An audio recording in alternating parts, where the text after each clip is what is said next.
Welcome everyone to Pittsburgh, Pennsylvania, Heinz Field, where today the Pitt Panthers play host to the third-ranked team in the country, the Fighting Irish of Notre Dame, who come to Pittsburgh at 4-0. It's the first road game of the season for the Fighting Irish. A crowd of about 5,500.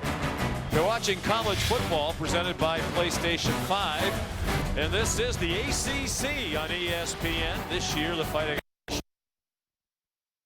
as a conference member of the ACC, without its third-year starting quarterback Kenny Pickett, sitting out for the second week in a row with a right ankle injury. He didn't play in their loss last week at Miami. They have an off week next week. They hope he'll be back in 2 weeks when they take on Florida State. Hi, everybody. Sean McDonough along with Todd Blackledge. Delighted to have you with us. Notre Dame off to a solid start, Todd. We talked to Brian Kelly, their coach, last night. He was very direct, as he always is. He said this whole season is about winning the ACC, getting in the college football playoff. If we're going to do that, we need to beat Clemson on November 7th. They have 2 games to go before then. He said right now, they're not playing football good enough to do all of that. They check a lot of boxes now. Their running game's outstanding, very stout defense, solid special teams. But the one area that's missing is their passing game. Only 180 yards a game, and most glaringly, only 8 completions of 20 yards or more. So it's really up to Ian Book, the veteran quarterback, and these wide receivers to get on the same page and fix this passing game, because if they don't get better and get better quickly, not only will they not be good enough to beat Clemson in a couple of weeks, they won't be good enough to beat Pitt today, because this is the best defense they will have seen all year. It's the #1 rushing defense in the country at Pitt, and Notre Dame's success has been on the ground, 7th in the country in rushing as a team. And the tone setter is Kyren Williams as we bring in Todd McShay. Yeah, Sean, Kyren just burst on the scene with 205 total yards in that first game against Duke. I didn't even know who he was. And all of a sudden I'm watching the game, and his ability to make the cutback run as a zone runner is so important. His vision, his instincts, and then the ability to stick his foot in the dirt and cut back the opposite way, it really is what makes him special. He also does a really good job for a smaller back at just around 200 pounds of creating yards after contact. And then the other thing is in the passing game. They're using him out wide, putting him in the slot. You see here in the screen game his ability to get to that second gear so quickly. He is really the offense for Notre Dame, and everything runs through him. Excellent receiver as well. They'll try to get him matched up on some linebackers today, as Pitt will play a lot of man-to-man defense as usual. Alex Kessman kicked off for Pitt. Notre Dame won the toss and elected to receive. And here's Ian Book. 3rd all-time in winning percentage among quarterbacks at Notre Dame. He's 24-3. 3rd in passing touchdowns behind Brady Quinn and Tommy Rees. He could catch Tommy Rees with 1 today. And 5th all-time in passing yards in Fighting Irish history. More than 6,800 for the graduate student in the Sacramento, California area. Only the Heisman Trophy winner, Johnny Lujak, who went 21-1 tie, and Tony Rice, who went 28-3, have a better winning percentage as Notre Dame's starting quarterback than Ian Book. You mentioned the man defense that Pitt likes to play. They're going to invite Ian Book to throw the football down the field. Starts with Kyren Williams as the back. A play fake to him, and the pass incomplete off the hands of Tommy Tremble, part of a talented and deep tight end group.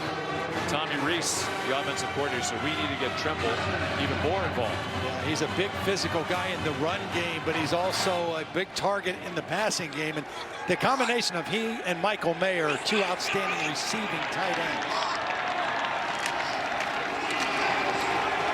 On the ground, Kyren Williams out to the 29-yard line.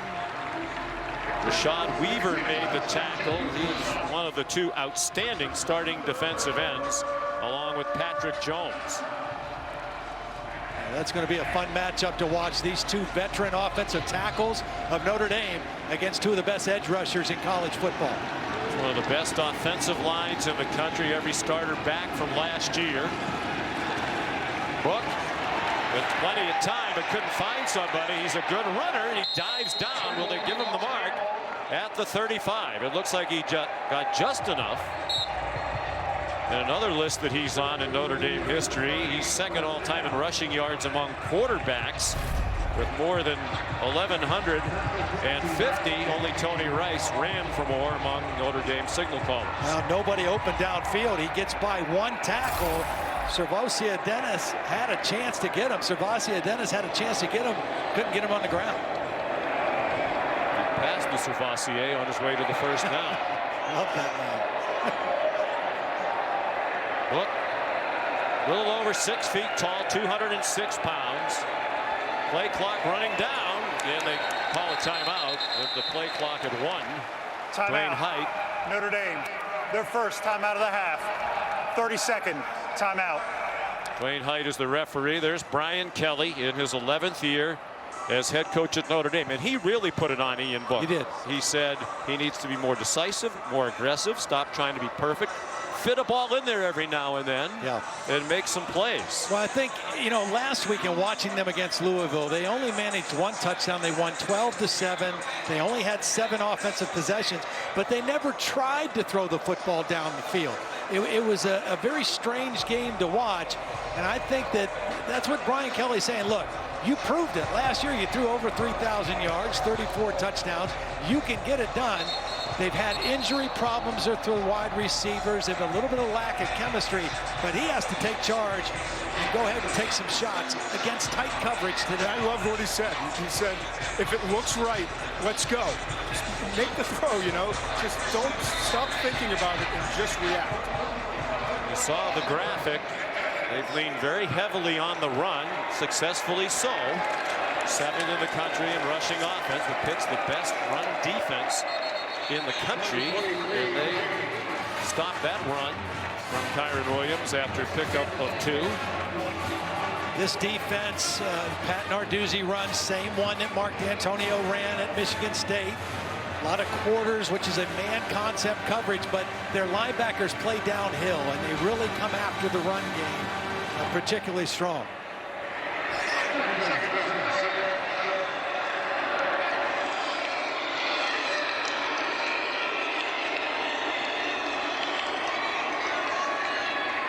On 2nd and 7, pressure, and Book again runs away from it. He stumbled as he crossed the 40, but turned it into a gain of a couple. Well, Rashad Weaver, we talked about these edge rushers. There's also a corner blitz coming from this side, and Ian Book had to scramble again. Nobody opens up quickly. Weaver with the quick pressure got by Liam Eichenberg, the left tackle. Eichenberg, the left tackle, Aaron Banks, the left guard, Jared Patterson, the center, Tommy Kramer, the right guard, and Robert Hainsey, the right tackle. 132 combined career starts. The check down to Michael Mayer, the tight end, terrific freshman. They call him Baby Gronk. Wears the same number 87 as the great Rob Gronkowski, and he has a first down into Pitt territory to the 47. And they love to run the shallow cross with Baby Gronk, if you will, Mayer. He's so physical. He's so good after the catch. And he's tough to stick with in terms of what he does as a route runner. But they love that shallow cross with Mayer, and it's really been a go-to on 3rd downs. 12-yard gain. Notre Dame calls itself tight end U. They've had a lot of terrific ones, and Mayer's the next in line. That pass is too high. Intended for Javon McKinley. Remember, we spoke with Brian Kelly about Mayer. He said he is the most impressive freshman tight end that I've coached, and he's coached some standouts. He has the ability to accelerate after the catch, which you don't see with big tight ends very often. And they've had great tight ends here at Notre Dame under Brian Kelly. But this guy is special. For the NFL right now. They split him out wide. He's out of Independence, Kentucky. Now shifts in closer. 2nd and 10. Book again forced to step up. Swings it out wide. Avery Davis has another Notre Dame first down. So it hasn't looked pretty on some of these pass plays, but they're moving. DeMar Hamlin and Paris Ford, 2 outstanding safeties, made the play on Davis. Well, it's the ability of Ian Book to scramble or move up in the pocket and buy a little more time. And they've converted on 3rd down because of his ability in the pocket. 14-yard gain. They're in field goal range now. Here's Williams trying to get around the corner. There's a flag thrown at the end of the line where Williams got a block. Paris Ford, the preseason All-American safety, made the stop. Personal foul, face mask, offense, number 69, 15-yard penalty, replay, first down. Well, they got Aaron Banks, the left guard. What a powerful block by Tommy Tremble. Watch the tight end come in here and get a block right on the edge. The penalty is going to be on the left guard, but Tommy Tremble is a physical blocking tight end.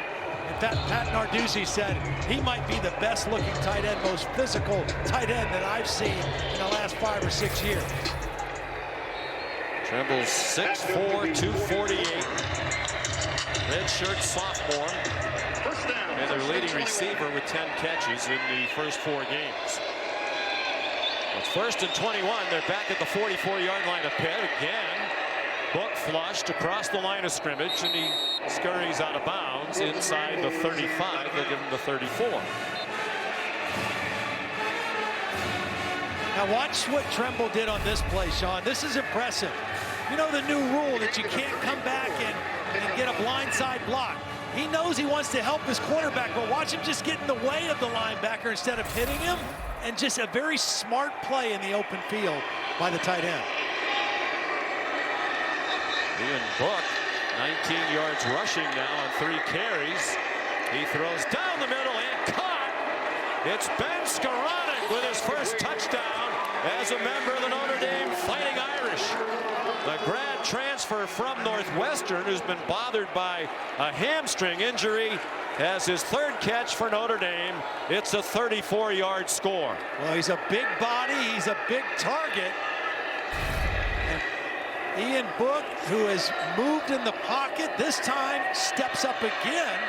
Under duress, finds Skoranek, and then Paris Ford, one of the best players in this Pitt defense, made a costly mistake, went for the football, missed it, and the result's a touchdown.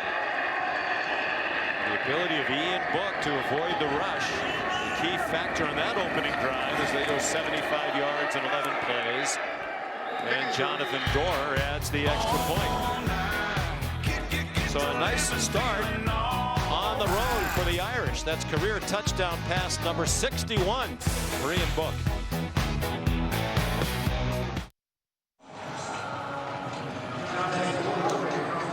As a reminder, you can watch today's game in 4K on DirecTV, Optimum, and Xfinity as a part of the Samsung QLED 4K Game of the Week.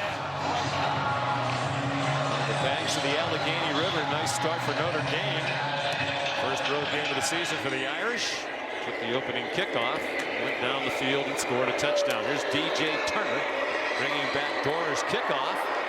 Nice return. He's across the 35 and out of bounds. It's a good field position to start for Joey Yellen, making his 2nd start for Pitt. He's in his 1st year here. Spent last year at Arizona State, where he backed up a fellow true freshman, Jaden Daniels. So here's career start number 3. How about his history, Todd Blackledge? His first start, his only start for the Sun Devils last year, was against USC. Then he was the backup here at Pitt to start the year. He plays at Miami, and his 3rd start's against Notre Dame. So he's gone against 3 of the heavyweights of all time in college football. Yeah, that's a pretty good resume for starters. Very poised. He played well against Miami in that loss, and he swings one out over the head of DJ Turner. Playing in place of Kenny Pickett, their starter, out with an injured ankle. It's team, there's Pickett in the coach's box upstairs, that has really struggled to run the ball. Yeah, especially the last 3 weeks. They ran it okay the first 3 games that they won. Last 3 weeks, a real struggle. They come out throwing again. And it's Jordan Addison, the true freshman, and he's the man they want to feature in that passing game. And those little throws like that are almost like runs. When you know you're struggling to run the football, get the ball out quickly in space, and it really becomes like a run. Yellen didn't play enough last year at ASU to use up the year of eligibility, so he's still the redshirt freshman out of Mission Viejo, California. They bring a blitz after him on 3rd and 6, and he's on target for a first down to Trey Tipton across midfield, and they'll run quickly up to the ball. The thing I really like about Yellen, when I watched him on film last week against Miami, he knows what he wants to do with the ball. He sees the field very well. He's a very astute quarterback. 22 for 46 in their loss in Miami. At the 11-yard completion attempted, an incomplete pass. Here's Molly McGrath. Well, Sean, I asked Pitt center Jimmy Morrissey about their 22 yards rushing last week. He was emotional, calling it an embarrassment, and told me their offensive line stayed 2 hours late every night this week, watching film, trying to diagnose their issues in the run game. And he said this game was about pride. He was out in the middle of the field pregame trying to fire up his teammates, and he said this is an opportunity for their team to earn their respect back, Sean. Morrissey, one of their team captains, 2-time team captain, and again they cannot run the ball as Vincent Davis got blasted by Kurt Heinisch, who is excited to play here today. He's from Pittsburgh out of Central Catholic. Again, this is a very stout and solid defense. And Heinisch, a Pittsburgh guy right there, the little slant ran right into it. Love the war paint too, coming back home. Braveheart. Number of Western Pennsylvania players on this Notre Dame team. Yellen locks it up, and it is caught. Terrific catch at the 26-yard line. Now they're ruling it incomplete, says one official. They're running up to mark the ball. Pitt thinks it's a complete pass, or maybe the official on the near side is just telling the sideline to back up. 4th down. Now the ruling is incomplete. The question is, he got a foot down. Did he have control of the football when the foot came down? Why is that not a catch? It's Shockey Jacques Louis. Ruling on the field is an incomplete pass. The previous play is under further review. And as they take a look at it in the booth, we'll take a break.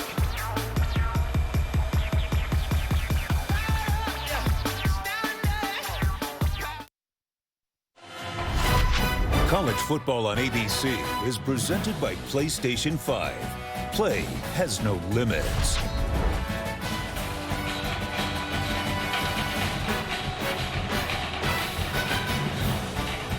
Back at Heinz Field, the confluence of the Ohio, Allegheny, Monongahela rivers. After review by Rusty Acree in the replay booth, this was deemed a catch and a terrific one for a 22-yard gain. Yellen to Jacques Louis.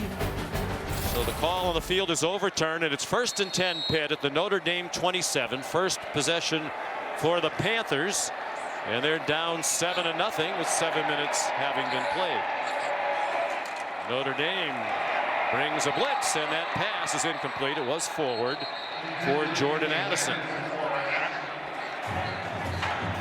Well, right now, Mark Whipple, the offensive coordinator, is saying, you know, we're not going to bang our head trying to run the football inside too much early against this Notre Dame defense. But we're going to throw a lot of swings and turn those into runs outside. Yellen giving time over the middle into traffic and incomplete. Trying to thread it through to Taysir Mack. A lot of traffic in there. Actually lucky that didn't turn out worse for him. Safety DJ Brown, number 12, in position to make a play on the football. Could have turned out very poorly for Mack as well. Yes. Irish secondary playing without Tariq Bracy, who's been a starting corner, inactive today. No reason given. It's a true freshman in his place, Clarence Lewis, number 26, up at the top of the screen right here. Coaches say he's been the most pleasant surprise of the early season. Yellen surrounded, throws it at the feet of Taysir Mack. So it's 4th down, and they'll try a long field goal with a kicker who has plenty of leg. Alex Kessman comes on. Made a 58-yarder at Boston College earlier this season in their 1-point loss. The longest in Pitt history, broke his own record. He's also made the longest field goal in the history of this stadium, a 55-yarder, and that's college or pro. That was against Syracuse back in 2018. From 45 yards, right down the middle.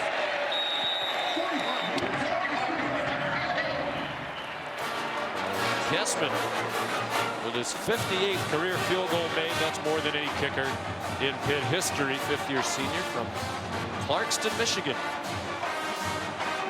Town that gave us the Fifes. Basketball. Dugan Fife, Kane Fife, Dan Fife. There's Ian Book's touchdown pass, and this moves him up to second all-time at Notre Dame.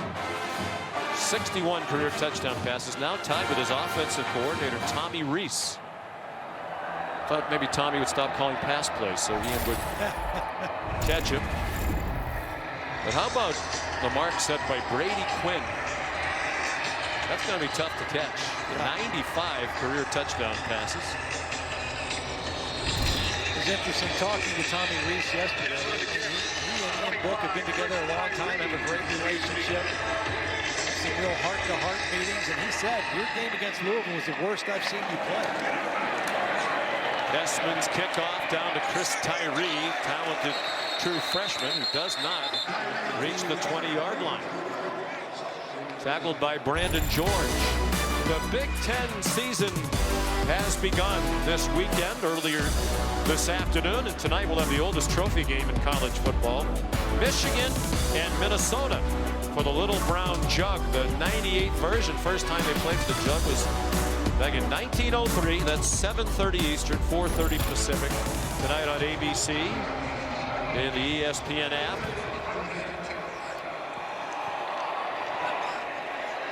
They try to get the passing game going. Ian Book without Kevin Austin. They hope to have him today, but he broke his foot again in practice this week. I don't know how long he'll be out, perhaps for the season. It's Kyron Williams on the run on first down. One of the good things for Notre Dame, they do have Braden Lenzy out on the field. He started this possession, number 0. They really feel like he's a guy that has the ability to take the top off the defense, and they've been missing that here through the first 4 games of the season. Hampered by a hamstring injury. And Kyron Williams bounced outside, then he lowered his shoulder into Jason Pinnock. And it looks like Williams got the first down for Notre Dame. We talked to Tommy Rees. He says we have 2 tone setters on our offense.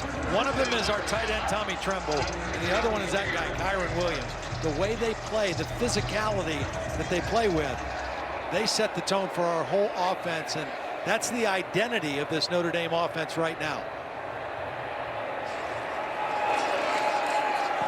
Book swings it out far side of the field. We mentioned Williams, an excellent receiver. He got face masked right in front of the Irish sideline. Plenty of assistance for the officials. It was Paris Ford who inadvertently grabbed the headgear.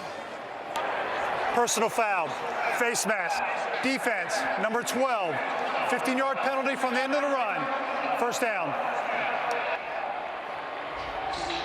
Pitt's been a heavily penalized team, averaging 7.7 penalties per game. And conversely, Notre Dame, one of the best in the country at not being penalized. Yeah, they've been penalized fewer than 4 times per game.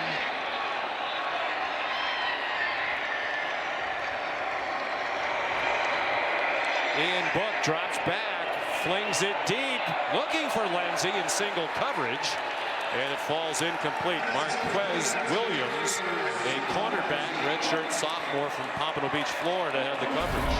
Marquez Williams in perfect position, got a hand on the jersey, a little bit of a grab, might have been able to call something there, but his eyes are on the football. He's able to make a play on it. Ball slightly underthrown by Ian Book on that one. There's a flag on the play. Personal foul. Offense, number 74. 15-yard penalty. Replay. First down. Liam Eichenberg, graduate student out of a powerhouse in Cleveland, St. Ignatius. Played for the legendary Chuck Kyle. Quite a program. Great history there. Had a nice career in Notre Dame. 31st career start, all in left tackle. Brings the Irish back to their own 38. Notre Dame leading 7-3. Chris Tyree at running back, and Weaver's been a presence here in the first quarter. Dumps him for a loss. Back to the 33-yard line. Well, this is where Weaver has really improved the last 2 years, is his strength and his ability to play the run. He always was a great pass rusher. Great discipline on that time. Comes inside the block of the tight end, stays right there and sets the edge of the defense. Does not let the ball carrier outside, and then gets the tackle for loss. And that's what this defense specializes in. Tackles behind the line of scrimmage and sacks. Weaver missed all of last season with a knee injury. On the delay, Kyron Williams ahead for just 2 after Tyree's carry lost 5. Elijah Cansey and Phil Campbell to stop for the Pitt Panthers. Keep an eye on these safeties. The Pitt safeties are so important to this scheme because, as Todd mentioned before, it's basically a cover 0, which is man-to-man across the board. They're doing a great job in coverage, but they are so physical on every single play and so critical to stopping the run. 3rd and 27, and they keep it on the ground, and the blitz dumps Williams for another loss. Servassier Dennis, the sophomore from Syracuse, New York, their leading tackler on the year. Well, he kind of baits him. Here's Servassier Dennis right here. He's kind of acting like he's going to go back. Comes in at the last minute on the blitz. Anticipating run, got into the backfield, and the second time on this possession, a tackle for loss.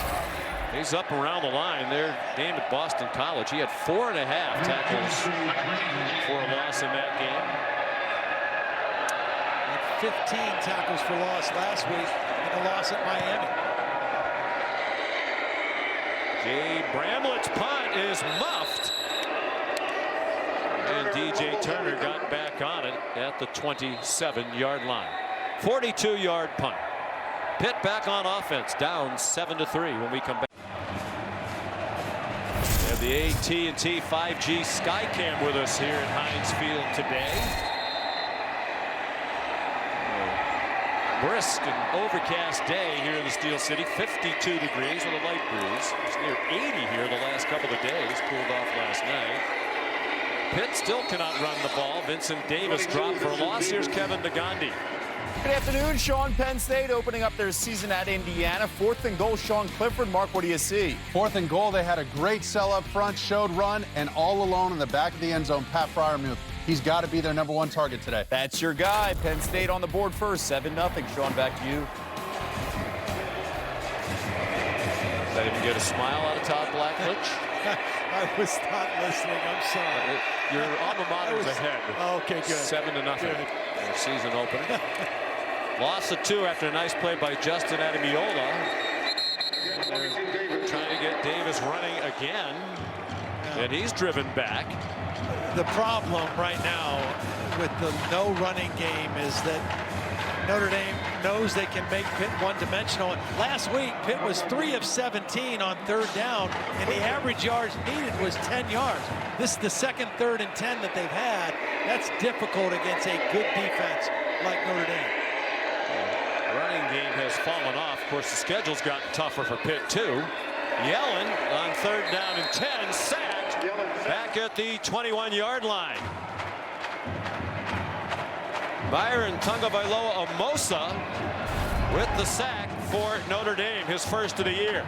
Again, you don't have to fear the run. It's a 4-man rush. They collapse the pocket, and they get Yellen on the ground. Good coverage downfield, but 3rd and 10, very difficult for a young quarterback. There's Kirk Christodoulou to punt, the Australian. He's had a terrific year, according to Coach Narduzzi. Punts it on the run, line drive kick. Caught by Matt Salerno, made the first man miss. And he's out of bounds at the 37.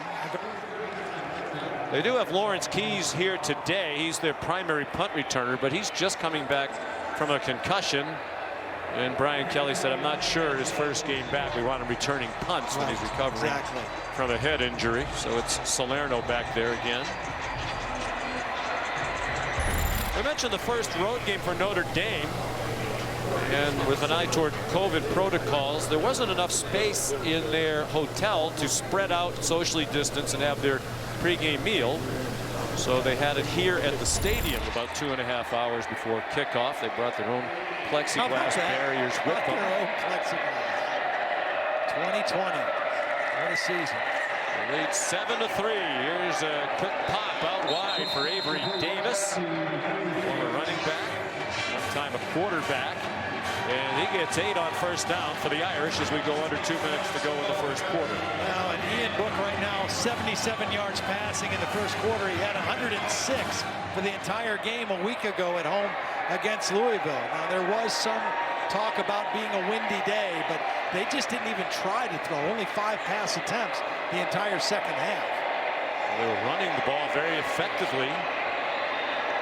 Ian Book said it was the windiest game he's played in a long time, and we'll clean up what Brian Kelly said. He said that's a lot of baloney. Avery Davis could not catch a low throw. It was windy. He wasn't saying that it wasn't windy, but he just wasn't buying that as an excuse for the lack of a passing game. And wind gusts up around 30 miles per hour in South Bend last week. Home wins over Duke, South Florida, Florida State, and Louisville on the way to 4-0 for the Fighting Irish. They've won 10 straight, dating back to last year. Seaboe Flemister, the running back on 3rd and 2. He's a short yardage specialist. Cam Bright made the tackle, but not before Flemister moved the chains. First down Irish. Started with those wins against Duke and South Florida, and then had a major COVID outbreak, which led to the postponement of their game against Wake Forest. Basically, they did nothing for 2 weeks. And the coaches said it was almost like starting the season all over again when they played Florida State. Book is blitzed. He gets it off to the freshman tight end, Michael Mayer, who has a first down to the Pitt 42, tackled by the middle linebacker, Chase Pine. Well, it was Dennis, the linebacker, on the blitz again. Book sees it, gets rid of the ball quickly. Nothing wrong with the hit, just good quick recognition by Ian Book. And he's played a lot of ball, he's seen a lot of defense. And Tommy Rees said last week he thought his eyes and his recognition was the worst that he's seen. He looks pretty sharp today so far in what he's seeing out there. 6 of 9 for 88 and the touchdown to Skoranek. Flemister inside the Pitt 40 on what might be the last play of this opening quarter. Cam Bright made the stop for Pitt. This is a good looking offensive line that Notre Dame has. They are rugged. The end of the first quarter, 7-3 Irish. ESPN's presentation of college football on ABC returns after this message and a word from our ABC stations.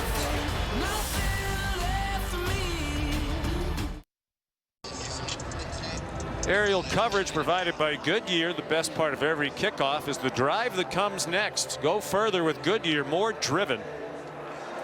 Such a pretty city too. I always love when we do a game here. We have the blimp, the rivers, the bridges, come through the Fort Pitt tunnel, and all of a sudden there's the skyline staring you right in the face.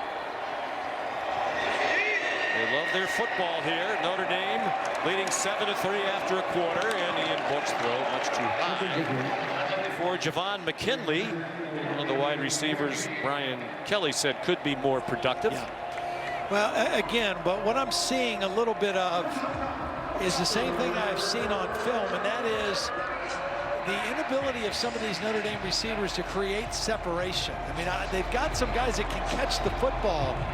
And sometimes when that happens, if you're Ian Book, you've got to find the guys that you trust to throw into tight spaces and see if they'll make a play for you, because you don't have guys that are creating a lot of separation right now. Four-man rush, but Book was under duress. Now he throws and just throws it away. Found an empty spot near the 10-yard line. They've been after him, but he's done a good job staying on his feet, extending the play, sometimes to gain yards running. Again, here you got a tight end across the middle, safety coming over the top. Just not a lot of open areas right now. Lindsey short. There's Tremble, the other tight end, and Ian Book has had to try to keep plays alive being aware in the pocket. He's done a great job that time. Made the smart decision to just throw it away. It's never good when your three best receivers are running back and two tight ends. Right.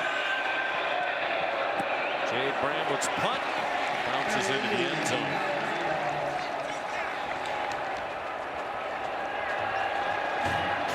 Time for today's Aflac trivia question. We want to know who holds the record for most rushing yards against Notre Dame in a single game. I'm guessing it might be a Pitt Panther. Usually it is pertinent to the matchup that we have, and there's a lot of history in this rivalry. This is the 72nd meeting all time. I would guess it's that dude right there. Tony Dorsett. If I had to guess, that would be my guess. That's a good guess. It is a guess, because unlike most weeks, you don't seem to be cheating today.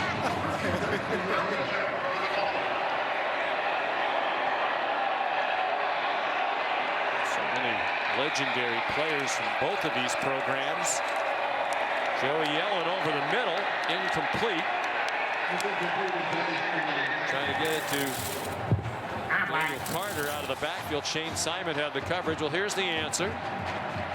Most rushing yards in a game ever against Notre Dame. That's 132 years of Notre Dame football history. It is Tony Dorsett, 1975. A mere 303. Wow. What, did he not play the second half? DJ Turner powers his way out to the 25. It'll be 3rd down and 5 for Pitt. Trying to find Jordan Addison again. He was a little active early. Has not had a ball here recently. Number 3, their primary receiver. He's going to go to the trip side right now. There he is right here, number 3. Highly recruited by Notre Dame. They wanted him to be a cornerback, which is one of the reasons why he decided not to go to ND.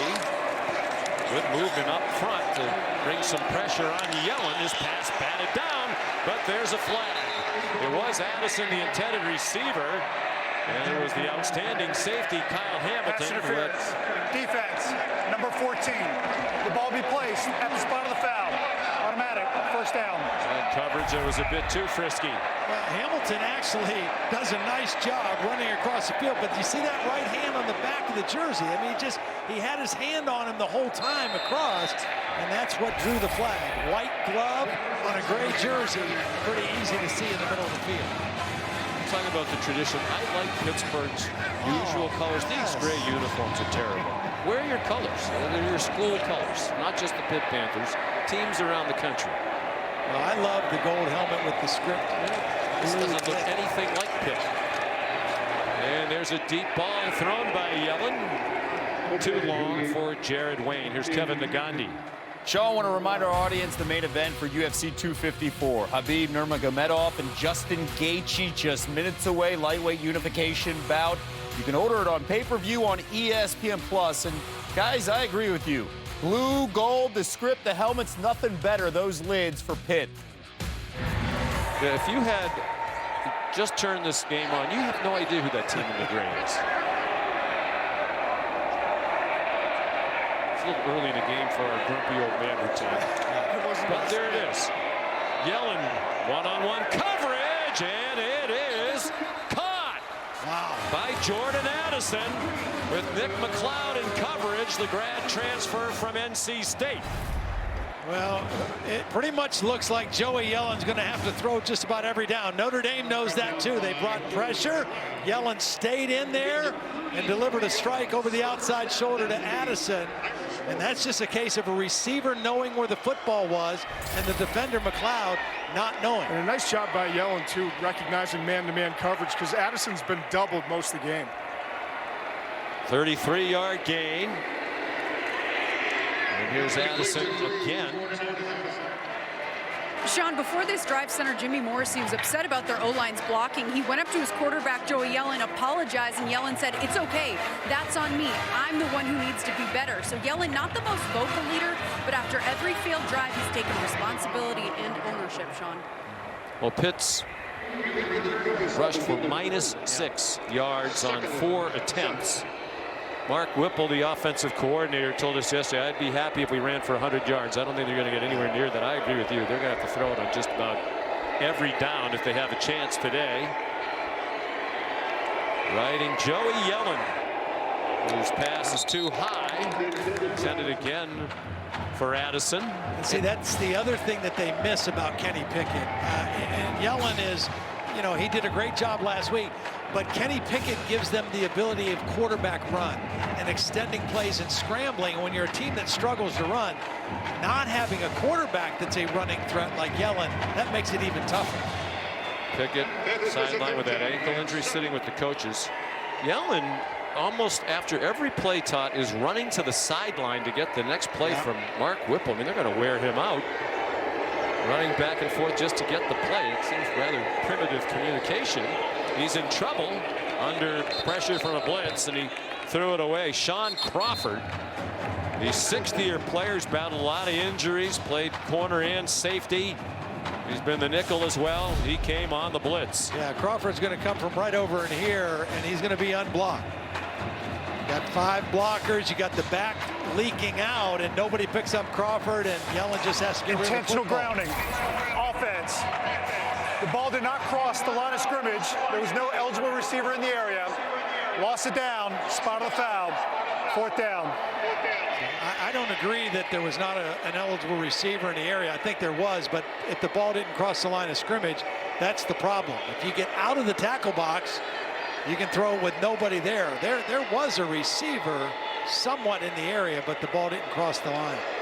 That took a long time to be announced as well. Correction. There is no foul for intentional grounding. There was a receiver in the area. 4th down. That's what I thought. Yeah, you were correct as usual.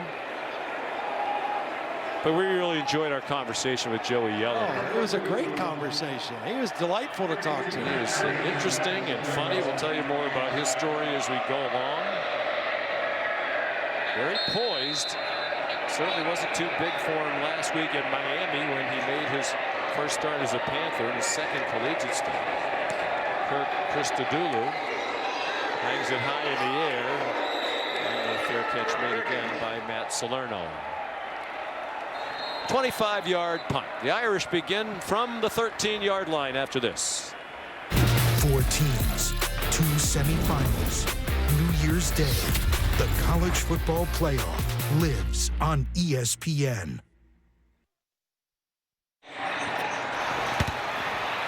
This season, for every field goal and extra point made by participating universities, Allstate will make a contribution to the university's general scholarship fund.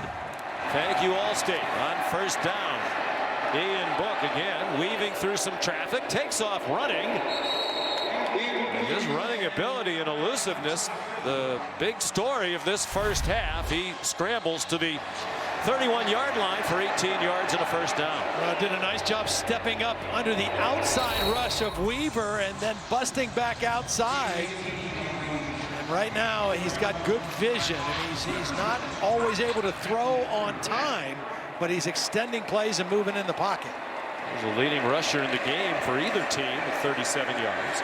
Faked it to Kyron Williams. In traffic, throws, and it bounces off the defender, Damar Hamlin. I think he was hit as he threw this. It might have been Rashad Weaver, but that ball kind of fluttered and was behind, and it surprised Hamlin. I mean, Hamlin thought he was beat on the play. Right there, Weaver got a hold of him right as he threw the football, and that's what caused it to be behind the receiver. Weaver been a force in that backfield. He went around Robert Hainsey, another one of the Pittsburgh natives playing for Notre Dame, the right tackle. Well, the guy on the other side, Patrick Jones, has been pretty quiet so far, but both those guys capable of really cranking it up. Both are 5th-year seniors. Ian Book on 2nd and 10. He is smothered and taken down by the linebacker, Phil Campbell.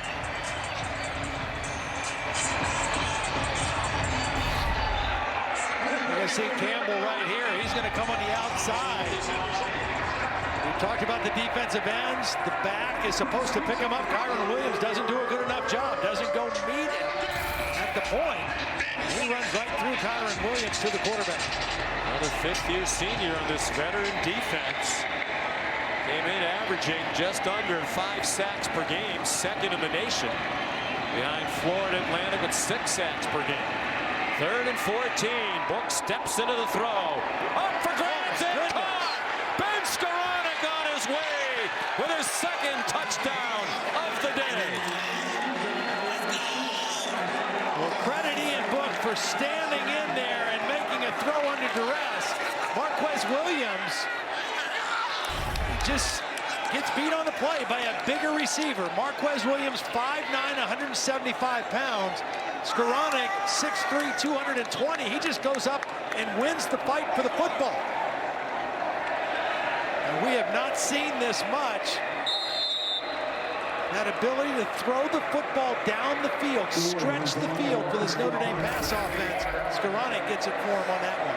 He had 2 catches on the season. As we mentioned, he missed a lot of time with a hamstring injury. He has 2 touchdowns, his first 2 for Notre Dame here today. He caught 8 touchdown passes in 43 career games at Northwestern. The extra point good. The Irish leading 14-3 in the 2nd quarter in Pittsburgh.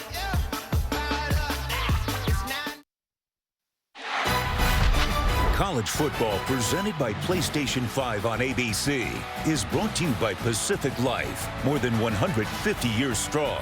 Trust in your tomorrow. A flashback to November 28th, 1981. Look at that handsome young guy, Todd Blackledge.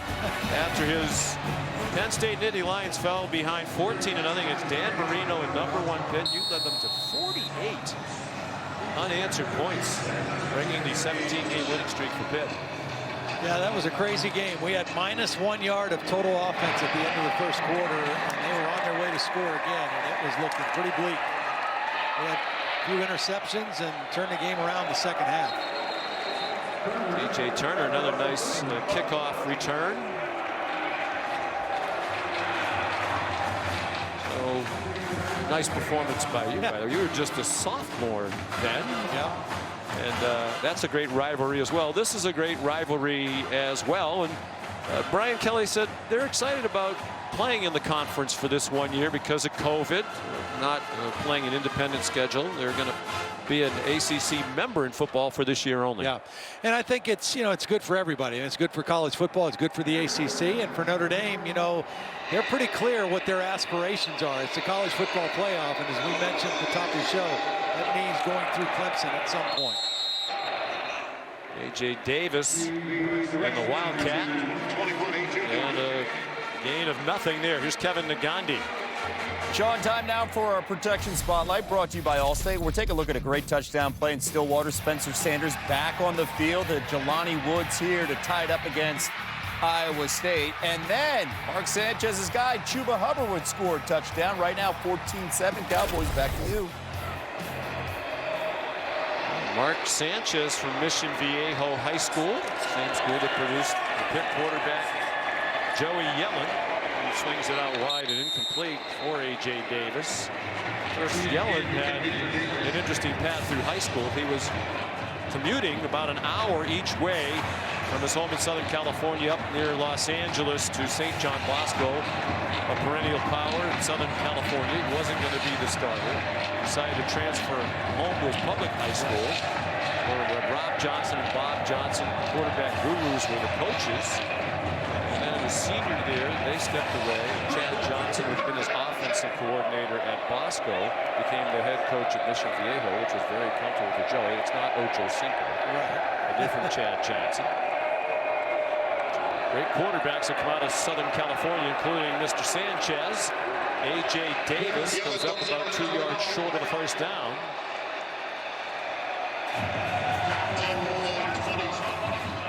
Sean Crawford and Kyle Hamilton made the tackle, and Yellen and Mark Whipple getting frustrated. It looked like Whipple didn't like what Yellen had to say. Seemed to be an animated response from the veteran offensive coordinator. It still seems a little hot. Well, their inability to run for an inch is really starting to cause problems because Notre Dame is well aware of that, and they're just squeezing everything right now. And not even trying to throw the ball down the field either. Everything in the passing game of Pitt seems to be short. Chris Dedulu's punt goes out of bounds, far sideline near the 18-yard line. We talk about Pitt playing a lot of man-to-man, but this is actually a zone defense. This safety here is going to drop back. These guys have deep third, and you have two guys under. But if you have deep third, you have to guard the deepest receiver. And in this case, Marquez Williams gets beat by the bigger receiver, and then the safety, Eric Hallett, takes a bad angle to the football. So you think you've got the right defense call on that 3rd and long. But Skoranek just made a heck of a play, and Notre Dame got their 2nd touchdown through the air. 2 catches, both for touchdowns, 34 yards and 73 yards. A quick toss to Kyron Williams. He moved to sidestep a would-be tackler, then get out to the 22-yard line. John Morgan made the tackle, back up defensive end. Right now it feels like Pitt, from this defense that has played so well this year, needs a turnover. I mean, they need to get a short field for their offense. Coming into the ball game, they've taken the ball away 11 times. 8 interceptions in 6 games. They only had 9 interceptions in 13 games last year, but you just get a feeling like this defense needs to make something happen for their offense. Williams slides within a yard of the first down. Looking at Skoranek's right hand, perhaps a problem with his middle finger.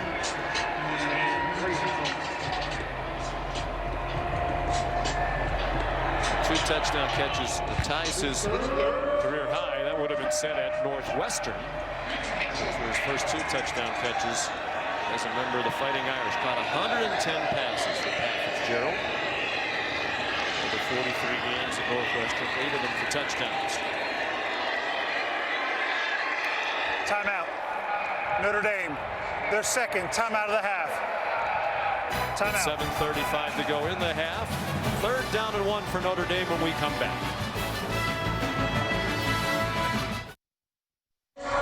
Where college football is watched, Nacho's party packs bring the fun. Wherever the students are, the live. Where college football is watched, Nacho's party packs bring the fun. Wherever the students are, the Live My Student section lives. Learn more at livemystudentsection.com. 3rd down and 1, Notre Dame leading 14-3 midway through the 2nd quarter. Kyron Williams wrestled down. Where will they spot it? It was DeMar Hamlin, outstanding safety. Harris Ford's the preseason All-American, but Randy Bates, the defensive coordinator, said to us yesterday, Hamlin's just as good. They're both outstanding. And, you know, that's, as Todd McShay mentioned earlier in the ball game, that's such a critical part of this defense. They recruit to that position, and guys have to be able to be physical in the run game like Hamlin was there. But because of the coverage scheme, they got to play a lot of man-to-man coverage as well. So it's a unique skill set to play safety in this defense, and they've got 2 fine ones.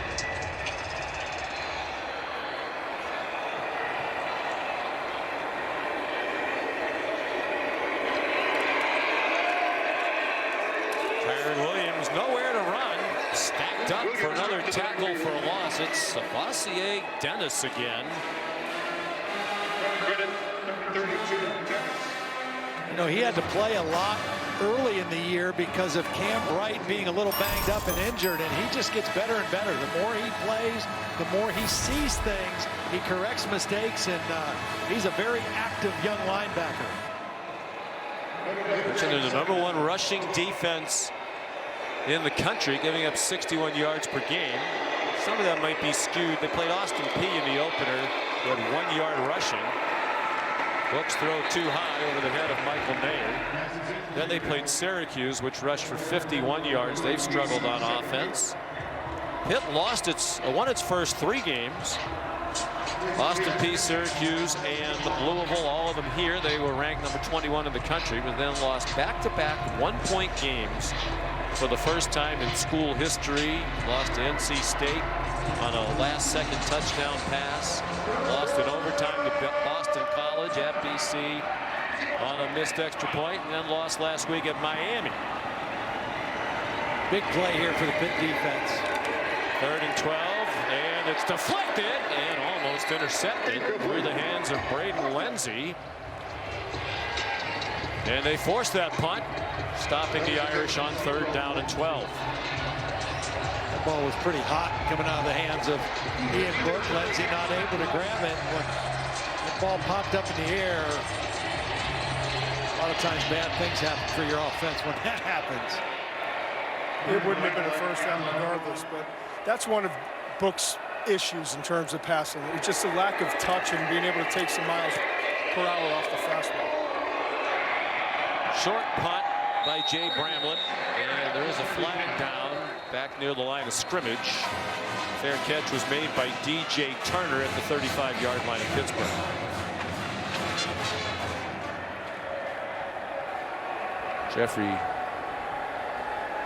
Hugh Campbell, the line judge, threw the flag.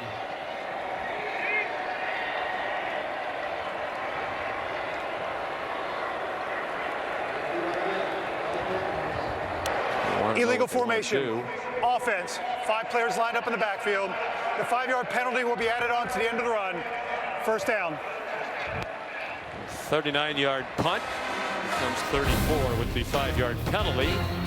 Monday Night Football, one of the great players in Pittsburgh history, Aaron Donald, leads the Rams against the Bears. That's at 8 o'clock Eastern time from Los Angeles on ESPN, ESPN Deportes, and the ESPN app. Aaron Donald very generous with his alma mater as well. Donated $1 million, his name on their performance center. He comes back to that performance center to work out. Those look like knives to me. I think they were. 29.5 career sacks for an interior defensive lineman. Pretty amazing. I've missed on a lot of prospects over the years. Aaron Donald was one of the easiest evaluations I've ever done. And not only was the play on the field ridiculous, when you talk to the coaches, they all said he's the best practice player we've ever been around. And you see it. You mentioned his sack total. You know what the all-time lead is in sacks at Pittsburgh? Talk about great players in the career. 49 by Hugh Green. Joey Yellen on target for a first down, a gain of 11 to Taysir Mack to the 49-yard line of the Irish. 49 sacks by Hugh Green, 1977 through 80. Well, my first year playing at Penn State, lining up against him and Ricky Jackson in the Pitt-Penn State game was a scary, scary thing as a quarterback. How about that? In 1980, they had 74 sacks as a team in 12 games. Intercepted. Short throw over the middle, picked off by the linebacker, Bo Bauer, who runs it back to the Pitt 45-yard line. Bauer does a great job of just reading Joey Yellen's eyes. Watch Bauer right here. He's going to drop into coverage and watch his eyes. The whole time he is on the quarterback. Not sure where the receiver is, but he's watching the quarterback gaining depth and then just steps right into the throwing lane. Joey Yellen, his eyes are locked on his receiver, and he doesn't pick up the coverage of the linebacker Bauer. And a big interception to get the ball back for Notre Dame. This is where you'd like to see Notre Dame and Ian Book be able to go maybe play action and a shot downfield, take advantage of the momentum. Whether or not they've got that in their repertoire, Skowronek's still not back on the field for the offense. It's the second interception of the season for Notre Dame and just the 4th takeaway by this defense in this their 5th game. Plus field position, Book handed it off to Kyron Williams. And he got a half yard. Here's Kevin Nagandi. Sean, let's go back to Bloomington and keep an eye on Indiana. I said that from the start. Stevie Scott, touchdown right here, 14 yards, and Scott would go in again right now. It's 16-7 Hoosiers. Well, I was paying attention that time. I see it. And you're not as happy as you were when you weren't paying attention. I'll tell you what, I like that coach in Indiana now. He's an excitable, energetic guy. Open is Williams. He has the first down. And he's down at the 26-yard line. So one of their tasks today was try to get Kyron Williams matched up against linebackers in that man-to-man Pitt defense. That was a little bit of a trick play. It looked like they were running jet sweep, and it looked like Kyron Williams was going to be the lead blocker. And at the last minute, he slipped out into the pass route. Very well conceived, a well-designed play for the first down. Ironic, who has their 2 touchdowns, back on the field. Irish on the move again, leading 14-3. Book able to sidestep Deslin Alexander, and he turns it into a gain out of bounds near the 20-yard line. So frustrating for a defense like Pitt that loves to get after the passer, has a lot of sacks, has a lot of tackles for loss. They like to create panic and havoc, but right now, Ian Book does not look panicked. I mean, he's done a good job of running when he needs to run, extending plays. That can be very frustrating for a defense like Pitt. Head coach Pat Narduzzi made his name as a defensive coordinator for 8 years at Michigan State under Mark D'Antonio. They annually had one of the best defenses in the country. Williams wrestled down by Patrick Jones. Coach Narduzzi told us he spoke with Mark D'Antonio during the week. Of course, Mark retired after last season, and he said the coach was expecting to go to the Rutgers-Michigan State game today. Narduzzi hopes when COVID goes away, D'Antonio will come visit and help him. His team here giving some advice. Book keeps it on 3rd and 1 and has it to the 15-yard line with 3 minutes to go in the first half.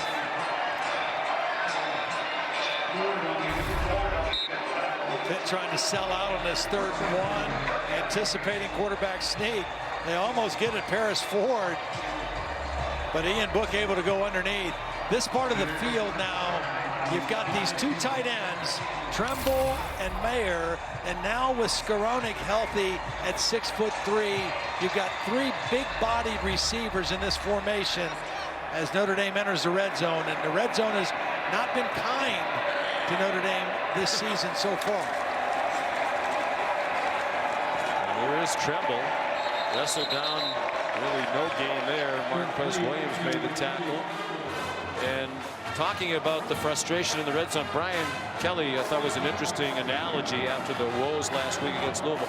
He said, we're going to our hockey analogy. It's like the power play. You know, power play in hockey, you get your 5 best sharpshooters out there. We're putting our 5 best skill players out there. It's not about scheme. So let's get all the playmakers out there and make plays. I'm a little too concerned with the play call rather than who they have on the field. Jimmy's and Joe's, not X's and O's, right? Book to the side of the end zone, incomplete into some coverage. Jason Pinnock batted it away from Joe Wilkins. Another big target at 6'2", 190. Pinnock did a really nice job because he was up actually in underneath coverage on Mayer, the tight end, but he was reading the quarterback's eyes, so he drifted back and able to get a hand on it. Athletic play by the corner Pinnock. It's in for Damari Mathis, who would have been their #1 corner. He was injured in the preseason non-football injury, out for the year. Big 3rd down and 9. Book. And there are flags down. Looked like some pass interference as McKinley was being badgered by A.J. Woods. That will be the call. Pass interference. Defense, number 25. The foul occurred in the end zone. By rule, the ball will be placed at the 2-yard line. First down. A lot of contact. Now McKinley's another big body. He's 6'2", 215. So you couple him with Skowronek and those 2 tight ends. Those are all big targets in this part of the field. Very aggressive throw by Ian Book, and your guy either makes a play or you draw penalties like that. That was a good heads-up decision to go after the play right there.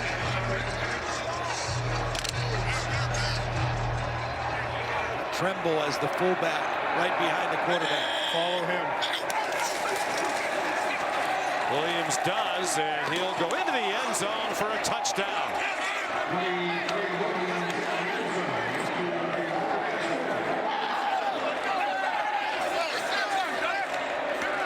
Great block by Tremble and Tommy Kramer. We talk about this line. Watch Kramer pull out and get a block here. Tremble is the lead block. This is a veteran, savvy offensive line, powerful tight end blockers. And the identity of this Notre Dame team is a physical running game. But their passing game is coming along for the ride today a little bit more. They've thrown for 182. That's more than they average per game entering today. Jonathan Gore adds the extra point. Pass interference huge on 3rd down. Notre Dame would have had to attempt a field goal had that not happened. It started with the interception by Bauer.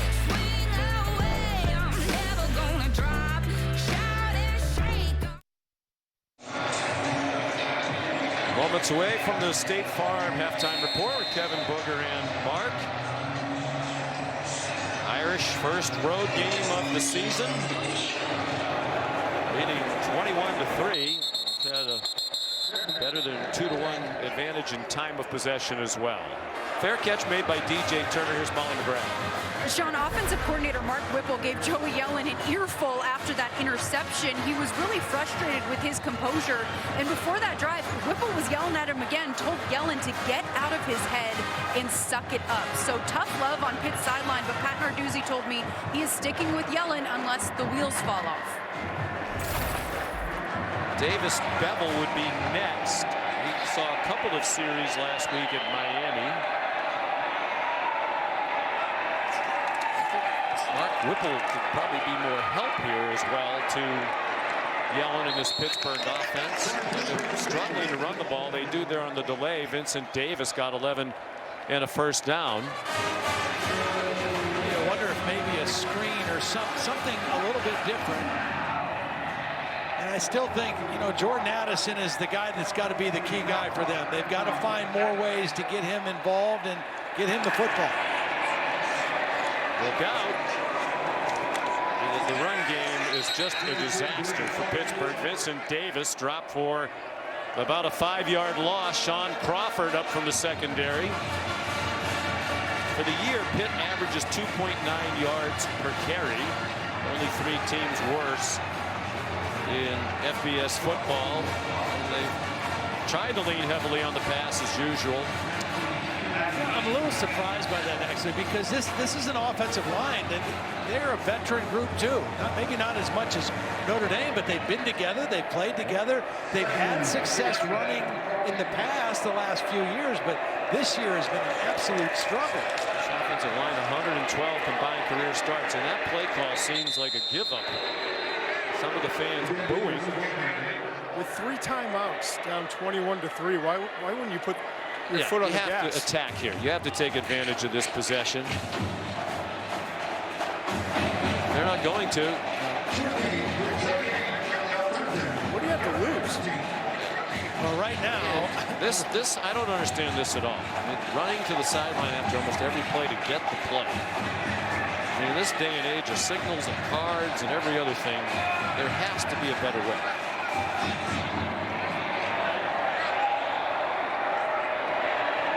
Sixth year for Pat Narduzzi as head coach at Pitt. They run a screen to Vincent Davis. He gets dumped by Drew White. Now you wonder if Notre Dame is. Notre Dame's going to use a timeout. Their third and final timeout of the half. 30-second timeout. What kind of message are you sending to your team, too? well, I think Pat Narduzzi right there was the message he was sending is, look, we are struggling.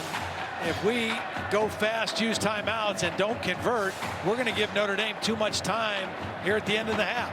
And we don't think we can stop them right now. So is it a defeatist attitude? Is it a negative attitude? Maybe so. But I don't think they had any confidence that they could use the timeouts and mount a drive here at the end of the half because they haven't been able to do anything. But don't you have to try? I mean, you're talking about a Notre Dame team that, you know, as Brian Kelly joked yesterday, they've turned into one of the academies with time of possession football. Now, Notre Dame had the ball for 36 minutes last week against Louisville. You haven't done a good job of stopping them. You have limited opportunities with the ball. But you're coming off of the last possession before that where your young quarterback made a horrible decision and threw a bad interception that led to another score. And the punt is blocked. Chris DeDuro's punt is blocked. And it's recovered by Notre Dame for a touchdown. Isaiah Foskey blocked it. Well, that's blocked one at Stanford last year as well. And it's an Irish touchdown. That's why Brian Kelly called timeout. Foskey's right here, number 7. He's going to come inside. Watch number 4 go to block another man and leaves Foskey open. Foskey goes right inside the block, clear path to the punter. Brian Kelly called timeout, got the punt block called. Napoleon, the special teams coordinator, and another touchdown at the end of the half. The special teams have been excellent. Brian Kelly talked about that yesterday. And Brian Napoleon's one of the best special teams coaches in the country. Mr. Doolittle took a long time in that Australian rugby style to get it off. And Foskey, the sophomore from Antioch, California, of another powerhouse, De La Salle, his second career block punt. Only played in 4 games last year and then redshirted, but in one of those games he blocked a punt against Stanford. It had 2 personal protectors. Notre Dame rushed 3 guys. 2 of them were blocked. Foskey was not, and he had the clearest shot to the punter. Brian Napoleon, son of the legendary NFL executive Hall of Famer Bill Polian. Brian was the head coach at Nevada for 4 years. I think he'll get another shot at being a head coach. Terrific recruiter, great with people. A lot of fist bumps there. I mean, Brian Kelly said, let's call timeout. Give me your best punt block here. Not enough time for us to score on offense, probably. And they go get it, and they get the touchdown. Problems in the punting game for Pitt. Last week, they tried a fake punt. Down by only 7-0 in the second quarter in Miami. It didn't work. Gave Miami a short field, 45 yards, and the Canes took advantage of it to score. DJ Turner, another fair catch. Aerial coverage provided by Goodyear, celebrating the endless pursuit of forward momentum. Goodyear, more driven.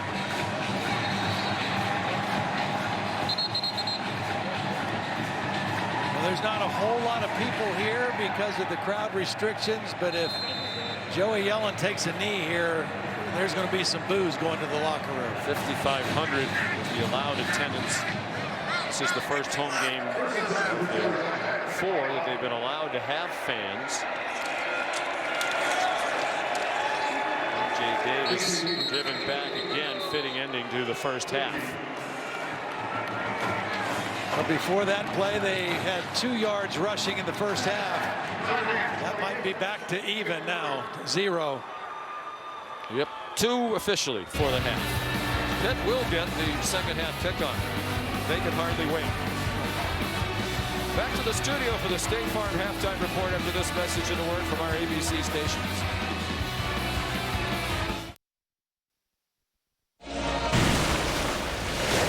Back at Heinz Field in Pittsburgh, heading for the second half. Here's a look at our Pacific Life game summary. Todd Blackledge, Brian Kelly said we need to get the passing game going, and they did in that first half. 182 yards from Ian Book. 2 long touchdown throws to Ben Skoranek. Yeah, they accomplished everything. They got the passing game moving, and they got the field stretched. They got the ball thrown downfield, and Skoranek has been a real nice addition in the first half of this ball game. Brian Kelly told Molly McGrath on the way off the field, very pleased. Complimentary football, all 3 phases, faring well. Jonathan Doerr's kickoff down to DJ Turner, and he's stopped at the 16-yard line.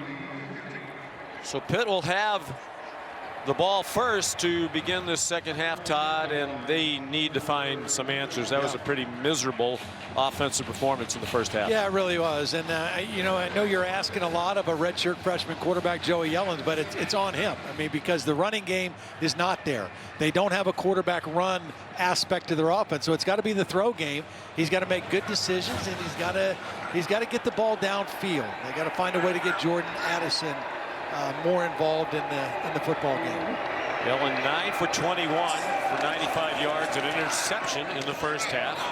And they come out throwing, and Shockey Jacques-Louis, a big drop to open the half. Here's Molly McGrath. Well, it's like Todd could hear my conversation with Pat Narduzzi at halftime. He said he's going to stick with Joey Yellen in the second half. He wants him to fight through this.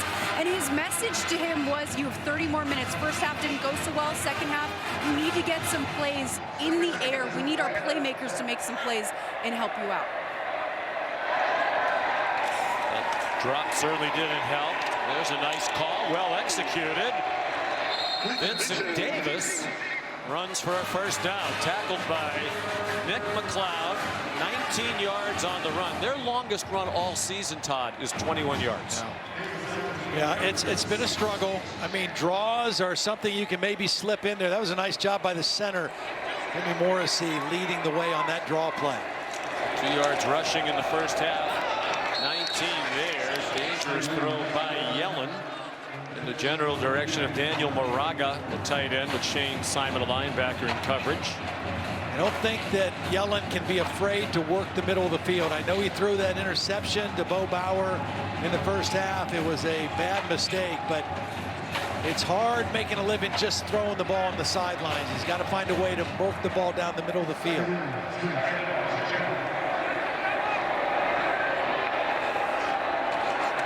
Kinds of movement.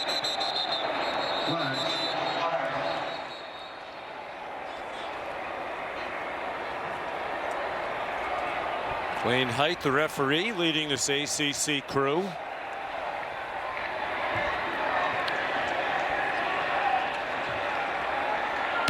Offside. Defense. Getting into the neutral zone, causing the offense to react. 5-yard penalty. Second down. Fifth Notre Dame penalty. I mentioned they average fewer than 4 per game. They've actually been the more penalized team here today. Pittsburgh flagged twice. Second and 5. And now more whistles. Please reset the game clock to 14 minutes and 22 seconds.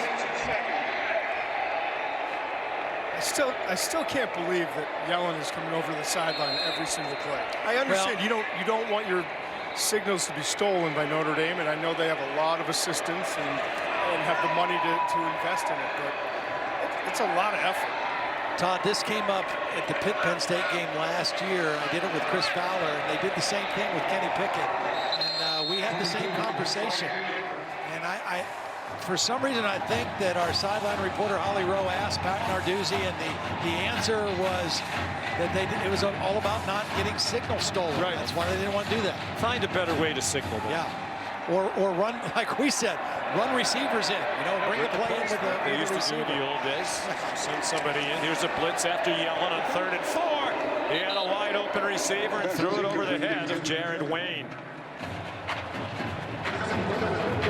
Now, Joey Yellen knows that there's pressure. He's got to hang as long as he can. Pressure coming right up the middle. Just couldn't wait any longer, and the ball just sailed on him, a little overthrow. Definitely open as he ran by Sean Crawford. Yellen just not able to make the throw. Kirk Christodoulou's last punt was blocked. Late in the first half, another flag Offense, down. number 25, 5-yard penalty, 4th down. Blocked by Isaiah Foskey, who recovered it for a touchdown. A.J. Woods called for the false start there for Pat Narduzzi. It's Jeremiah Owusu-Koramoah on the last play, who came on the blitz. He is an impressive player when you watch Notre Dame on tape. He jumps out. He definitely jumps out. He's one of the best defensive players in the country. I've got him as a top 20 prospect coming up in the first draft. Wow. Senior out of Hampton, Virginia. Used him in a variety of roles. No fair catch from Salerno. And he's swung down right away by A.J. Woods. 38-yard punt by Christodoulou. Here's a look at today's Crunch Time, brought to you by Cheez-It. Well, in Crunch Time, it's been Ian Book, and he's done a little bit of everything today. His recognition has been outstanding, finding when the blitz is coming, knowing when to get rid of the ball, moving in the pocket, extending plays, making the right decisions, when to run, when to just scramble to throw. Really has done a nice job moving this offense, and just that new life for the passing game brought on by Ian Book has made this team look completely different than they looked a week ago against Louisville. Thrown for a high percentage, but they've hit some big plays in the passing game. Kyron Williams out of the backfield, 8-yard completion, taken out of bounds by Phil Campbell. Taken out of bounds by... Watching that game last week against Louisville, they only had 7 offensive possessions. They only attempted 2 throws down the field, both incomplete. And it just was a very pedestrian 12-7 win. They just look different. They still got a ways to go in their passing game, but they look much better. Williams for the first down. Sean, Brian Kelly told us, if they want to be considered the #3 team in the country, they have to pass the ball better. And he was really happy with their offensive balance in the first half, saying that is how you become a contender. We ran the ball well, our playmakers made plays, but that was just 2 quarters. We need to sustain that kind of balance into the second half. And you can tell Brian Kelly is preparing his team for that November 7th matchup against Clemson. Some confusion there on their sideline with offensive linemen running off and on. And he is certainly well aware that Clemson is ahead on that schedule. Throw too high for Scarani. I admire, so many coaches talk about we're taking it one play at a time, we're taking it one game at a time. It's good. We need to beat Pitt and Georgia Tech, but we really need to play better than we have against those 2 teams so that we're ready to go against Clemson, because the goal is beat Clemson, win the ACC, get into the playoff, and play for a national championship. And they're used to playing an independent schedule, right? And playing all these cross-country games and just trying to figure out how they can get into the playoffs or be that kind of a contender. Ian Book, the play fake to Kyron Williams. Looked like McKinley stepped out just shy of the first down as he was twisting around. He's a couple of feet short of the line to make. They're the top 3 teams in the country entering this weekend. Clemson and Alabama among the best in passing yards per game, and Notre Dame 65th, and that's out of 77. Yeah, that's right. Because everybody had not started playing. Now with the Big Ten playing this week, some of the other conferences swinging into action.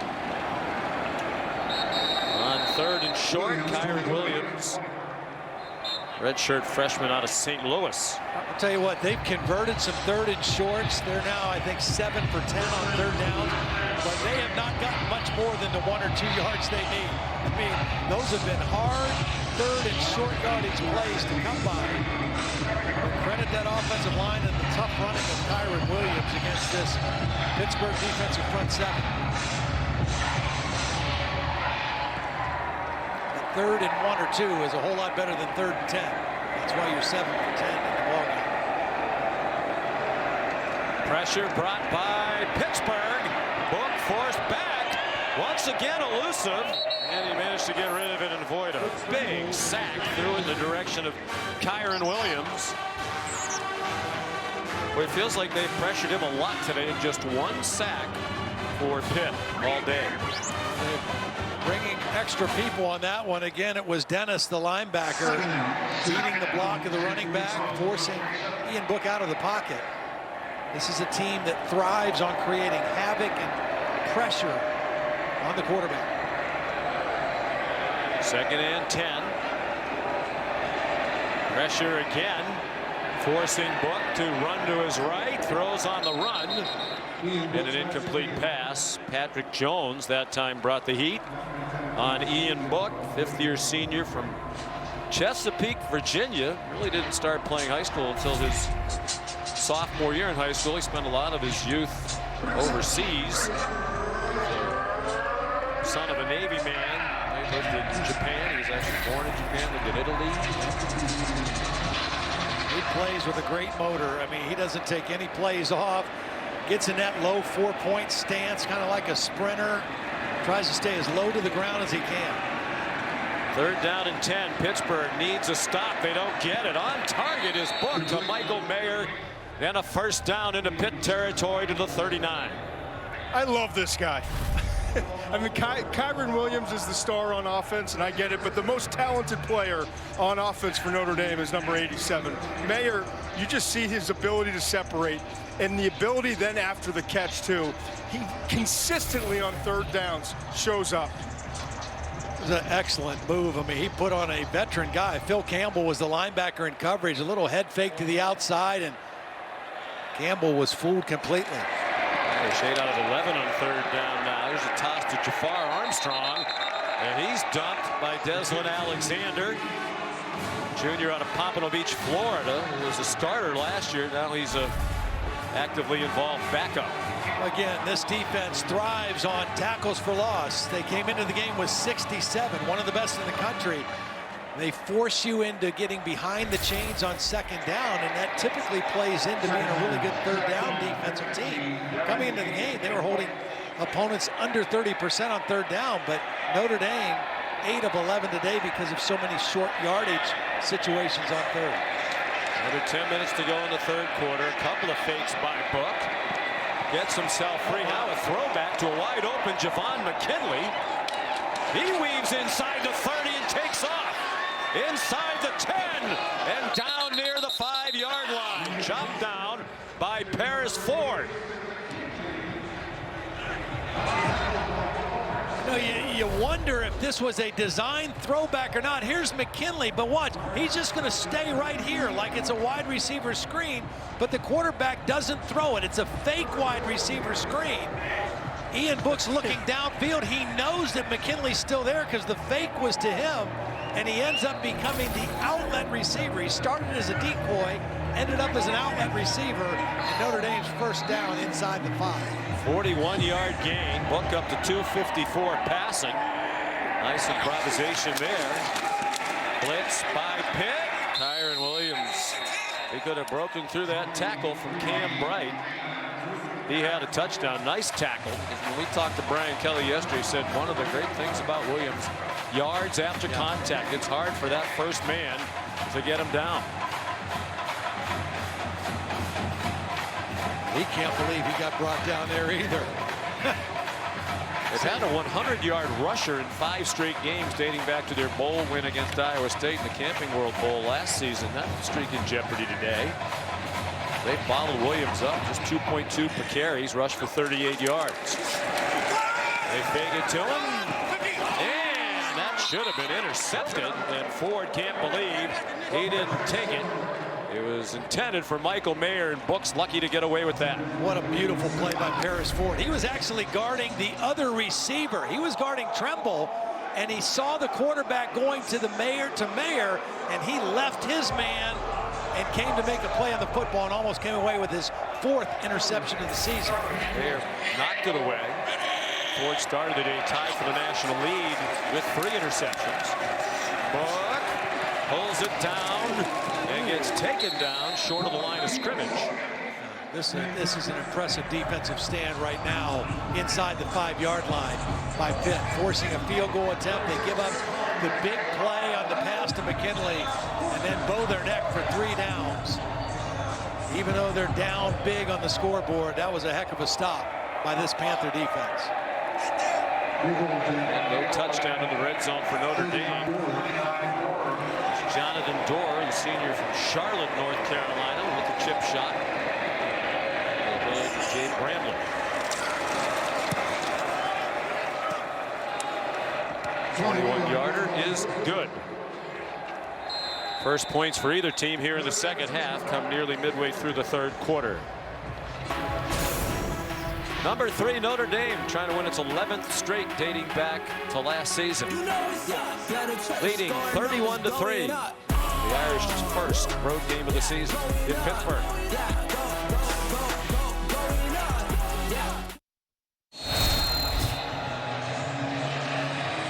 Back at Heinz Field in Pittsburgh, Notre Dame leading 31-3. Door kicks off after his field goal. Made the first points of this third quarter. DJ Turner ducks down as he crossed the 20. Here's this week's college football rankings, brought to you by Allstate.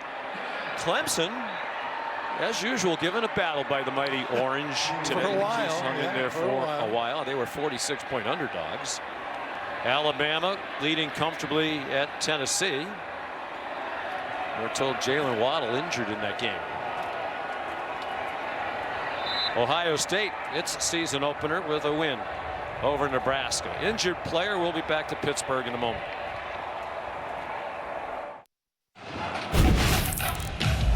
Here's a look at today's biggest moments of the game, brought to you by Samsung QLED. And the two biggest plays of this game made by Ben Skoranek, a grad transfer from Northwestern.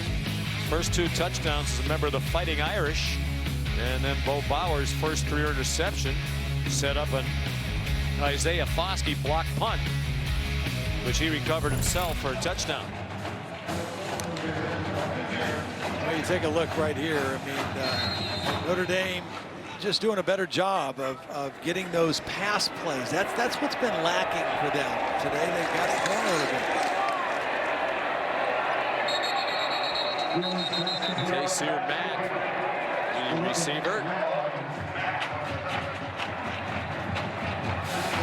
Meanwhile, Pittsburgh, we've played almost 2.5 quarters now, and they are just now barely over 100 yards of total offense. So it's just been a very difficult task against this very solid Notre Dame defense.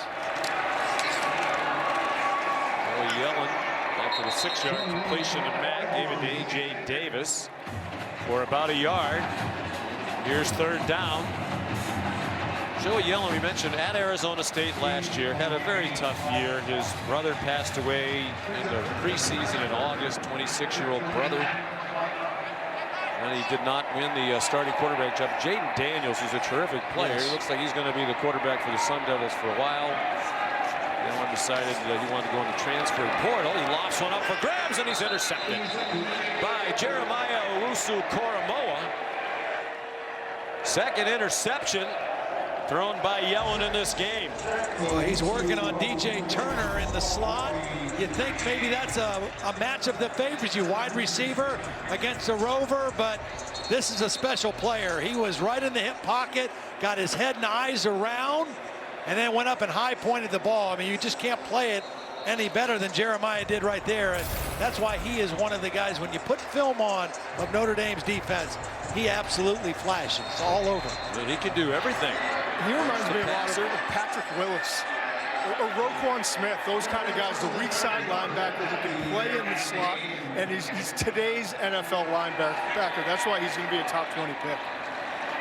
First interception of the season, their second of the day. They had one all season, their first 4 games prior to today. Chris Tyree, the ball carrier on first down for the Irish. It's the first career interception. Jeremiah Owusu-Koramoah, known as Woo, to the delight of announcers everywhere. No kidding. More pressure from Pitt. Ian Book got it through to Michael Mayer. Down the sideline and shoved out of bounds inside the 30 at the 27-yard line. See, right now you say, well, why is Notre Dame still throwing 31-3? Why won't they sit on the clock and run the football? They need to keep working on their pass game. Pitt's going to continue to bring pressure and bring added guys to the line of scrimmage. Ian Book and this receiver tight end group are going to continue to try to develop the passing game. I think it's smart. You're working towards the future now in developing your pass game. This could be a pass from Kyron Williams. It will be. There are all kinds of flags down. Tremble, the intended receiver. The ball went out of the back of the end zone. Damar Hamlin in coverage, and Tremble grabbing his left arm for a moment. Defense, number 3. 10-yard penalty. Automatic. First down. Yeah, Hamlin definitely grabbed him as he was running by him, felt himself getting beat. You see that a lot. Guys just instinctively reach out and grab. Little trick play. Hamlin, outstanding player, but he's beaten right here. He knows he's beaten. He grabs the jersey of Tommy Tremble. Tremble's just so strong, he kind of ran through it, but clearly a penalty. We're talking about these tight ends, and Brian Kelly says the tight ends have been outstanding all year. Here's Chris Tyree again. We talked off there. It kind of reminds me of when the Patriots had Gronkowski and Aaron Hernandez. Yeah. They really set up the passing game around the receiving ability of the tight ends. Notre Dame could do that here. We still don't see much from the wide receivers. Skoranek, the two big plays, but you would think they could play with two or more tight ends, spread these guys out, get them down the field. Well, and again, Skoranek is big also. So, I mean, you're talking about three really big bodies, and McKinley's big. So you've got big body guy that, especially in this part of the field, you can do some creative things with.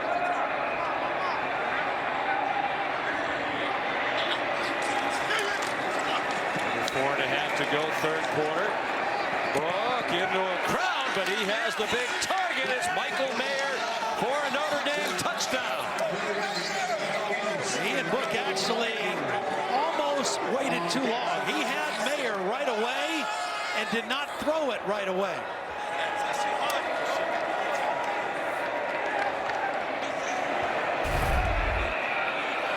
Now watch this as Mayer goes open. Right now, he's open. All right, but Ian Book doesn't get him the football there. He drifts, and he almost waits too long, but Mayer's such a big physical target, he went up and fought for the football. Dorer adds the extra point. 14-yard touchdown to Michael Mayer.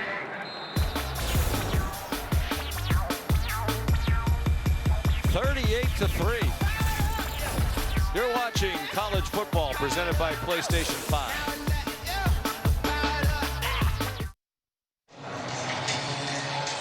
Aerial coverage high above beautiful downtown Pittsburgh, provided by Goodyear. From end zone to end zone, Goodyear, more driven.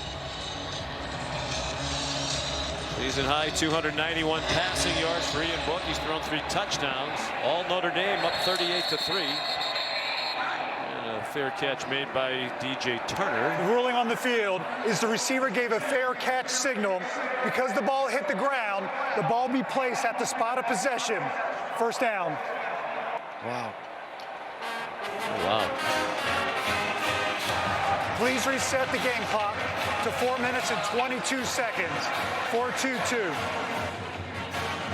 Tough field position as a result of that miscue on the kickoff for Joey Yellen. And this Pitt offense, they'll start from the 5-yard line. 4-22. 4-2-2. Yellen, you mentioned, he went in the transfer portal after last season. Said Pitt was one of the first teams to call. Spoke with Mark Whipple, did his research on Mark Whipple. He was highly regarded as a developer of quarterbacks, including Ben Roethlisberger with the Steelers during his rookie year here. He just throws that one up for grabs, and he'll be fortunate if that's not an interception, or is it?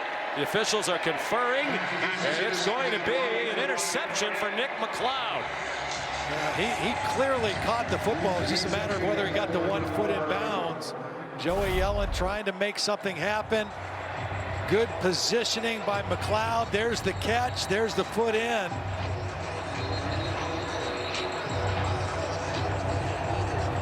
Did he have possession? I think he did. David Tyree-esque there, traveling against his helmet for a bit. 1 interception coming into the game, now 3. For Notre Dame today. That's the first as a member of the Fighting Irish for Nick McLeod. Grad transfer from NC State. Played in only 2 games last year for the Wolfpack. Had a foot injury at Rock Hill, South Carolina. Creativity, and it got Mayer open. Not a very accurate throw. It was interesting watching Davis Bevell, the backup quarterback, that last drive. He was shaking his head, clearly frustrated that he was not going out to be the quarterback. And it looks like now he better button his chin strap now. Exactly. I think he's probably going in. Exactly. Every time we try to tell a story about Joey Yellen, he throws an interception, comes off the field. Again, what we're seeing right now is not Brian Kelly or Tommy Rees trying to rub it into Pittsburgh or run up the score. They're trying to continue to work on being a balanced offense. They've got no issues with their running game. They know that that's going to be there. They know what their offensive line's all about. But they need to continue to develop their passing game. You mentioned the most yards they've had in a game. It was the opener against Duke when they had 263. Now they're at 291, and so they're just trying to continue to progress to get where they want to go in a couple weeks. Todd, we've seen Alabama, we've seen Clemson live, and the difference is the passing attack. I mean, they can play, Notre Dame can play defense with both of those teams. I would argue probably the best defense of the three teams. On third down, on target, Book, and it's Avery Davis who's had a productive day. Lost the ball, but was out of bounds.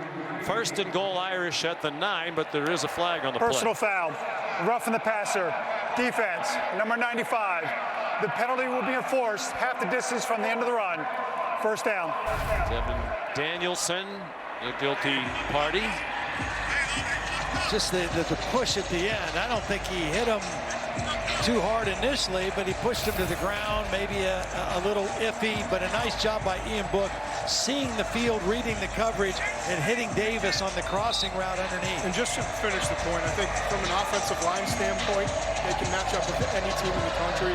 Special teams, they're really good. It's the passing game that's holding them back from being as good as Clemson or Alabama at this point. Well, I think they've taken a big stride forward with that today. Now over 300 yards passing. Trouble on the handoff to Sebo Flemister. Book stumbled to the ground. There is a flag down as well. They'd also like to get better down here in the red zone. Defense, number 91, lining up in the neutral zone. Half the distance to the goal. Remains first down. Now their red zone touchdowns. I mean, you know, the deceiving thing about red zone stats is you see red zone scores, and most teams have a high percentage, but if most of that is field goal and not touchdowns, that doesn't bode well. You need touchdowns and a higher percentage of touchdowns. And Brian Kelly made a point 3 times they've run out the clock at the end of the half in the red zone. They score in this red zone possession, Sebo Flemister. And the Fighting Irish putting it on their longtime rivals, the Panthers, here in Pittsburgh. Just great blocking by the left side. Aaron Banks, Liam Eichenberg. Again, this offensive line, Todd just mentioned, as good of a group of 5 guys as you're going to find anywhere in college football. They've got the running game. The passing game has been much better. Again, Ian Book threw for 106 yards last week at home against Louisville. Over 300 yards today. Jonathan Dorr, the extra point. Brian Kelly said, "We want more from Ian Book." And he's gotten it today. Clemson the target. They've been the kings of the ACC 5 straight conference titles. There have been programs that have stepped up,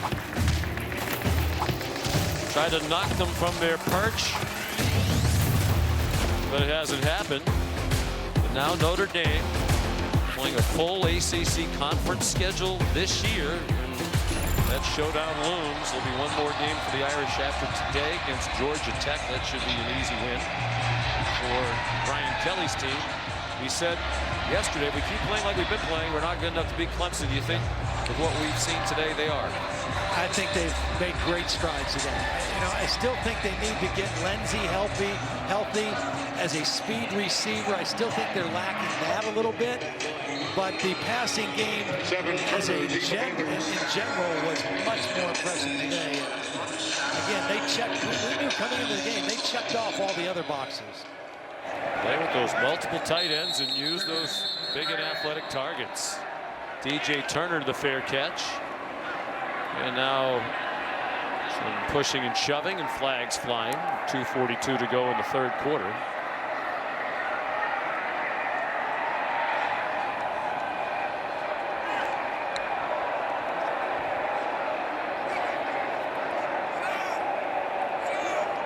Here's the other thing I'll say about Notre Dame. When we had them in the playoff against Clemson a few years ago, I think they're faster on defense right now than they were a couple years ago, too. I think their overall team After the speed play is was better. over, unsportsmanlike conduct, number 17 of Notre Dame, 15-yard penalty, first down.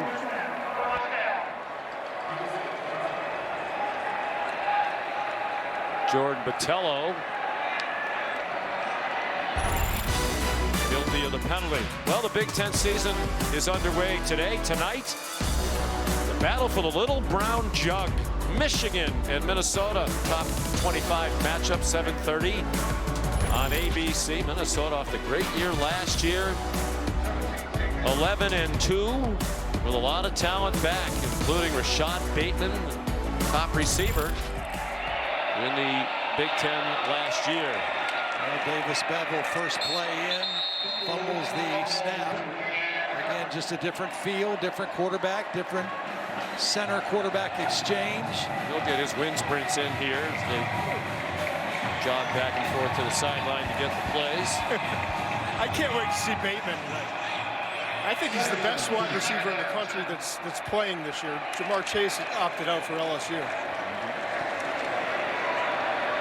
Bateman had opted out, and then when the Big Ten decided to play, he opted back in. Davis Bevel runs. He's a redshirt freshman from Greenville, South Carolina.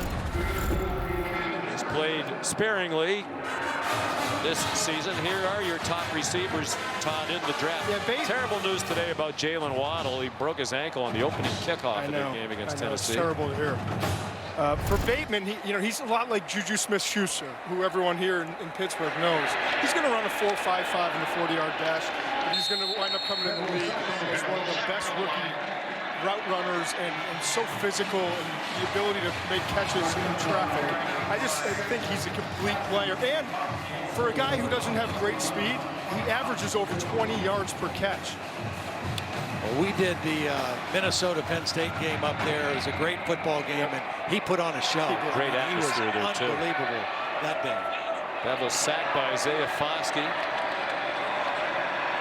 Ovia Gofu. There's Daniel Carter up the middle. There's Kenny Pickett on the right, out with the injured ankle today. Tough task for Joey Yellen. Yeah. They can't run the ball at all. They had 36 yards rushing today, and they don't seem to have anybody who can make a play downfield in the passing game either. Bevel, low throw. Jared Wayne couldn't rescue it. But to get back to Minnesota and Michigan, that'll be a terrific matchup tonight, and we want to send our condolences along to the family of Sid Hartman, legendary sports writer and radio personality for 7 decades in the Twin Cities. He passed away at the age of 100. We mentioned that game last year, announced in Minneapolis. Sid was at the game, covering the game at 99 years old. He had a column that appeared last Sunday on the day he died. Fair catch signal made by Matt Salerno. And a lot of tributes to the great Sid Hartman all week long. There's a statue of Sid. Close personal friend. He was a bit of a name dropper. I loved talking to Sid, but you always talk about, I talked to my close personal friend George Steinbrenner the other day, or Bobby Knight, or Lou Holtz, and the thing is, they all were his close personal friends. He had tremendous sources. After the play was over, unsportsmanlike conduct, number 18 of Pittsburgh.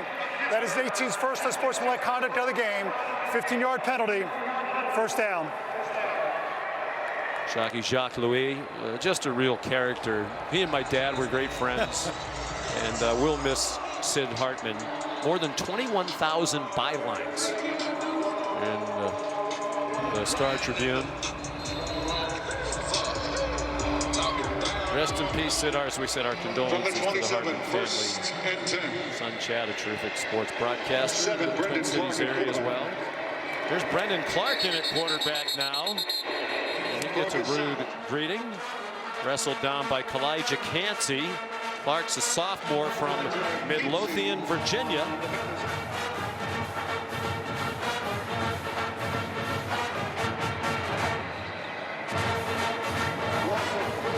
Ian Book's day perhaps finished, likely, unless something changes. He threw for 312 on 16 out of 30, 3 touchdowns, no interceptions. They wanted to get the passing game going, and they did. Against the defense that was very good prior to today. ESPN's presentation of college football on ABC will return after this message and a word from our ABC stations.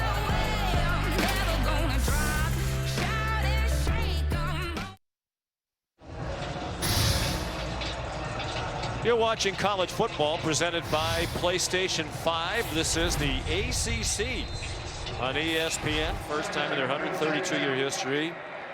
Notre Dame playing in a conference. Here's Brendan Clark, his first completion of this season. To George Takis, yet another tight end. Junior from Naples, Florida, his first catch of the year and third of his career. Clark did see brief action last year in their rout against New Mexico. He also played against Bowling Green. He completed one pass against New Mexico, went for a 22-yard touchdown to Braden Lenzy. He gets hit as he throws, and it's incomplete in the general direction of Joe Wilkins. It's covered by Marquez Williams. Good pressure by Servassier Dennis. All backup offensive linemen in that possession too, so Brian Kelly getting a chance to work on a little depth behind that veteran unit that he has up front. The freshman Drew Pine, who has seen action this year behind Book.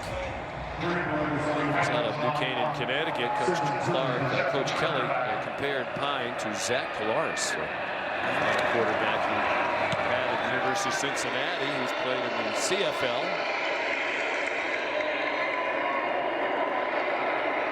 Bramlett's punt rolls dead at the 21-yard line. 49-yard punt.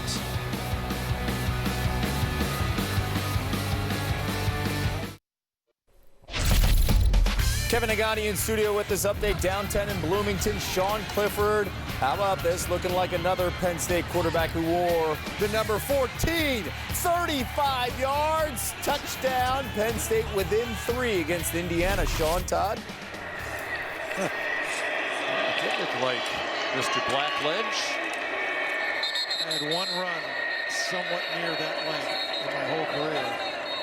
It was for a touchdown, but I think we fooled the defense. It was an option play against Missouri, and our back went the wrong way, and the safety went with the back, and it just kind of opened up a lane for me. But Sean runs a little better than I did. How long did Not you you, Sean. Sean Clifford. I think I run better than you, too. Israel Abanikanda got the carry in the previous play. He's a true freshman running back they think has a bright future. Now that's Shockey Jacques Louis. We can look it up, so give us a rough guess. 43. You said it like you know that. Rough guess. I absolutely remember it. It's the longest I've ever had, ever. So, of course, I remember. Nick Patty is in at quarterback now. Seems to be more of a running threat. Pretty good thrower, too. That one's on target to Shockey Jacques Louis. We're going to make you Mick Blackledge, too, so you can be McDonough, Blackledge, and Shane Brady. Yeah, I'm outnumbered, that's for sure.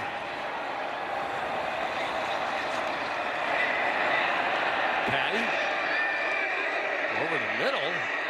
The ball seemed to surprise Taysir Mack. Chance for an interception for DJ Brown, a backup safety, junior from Annapolis, Maryland, getting some playing time now.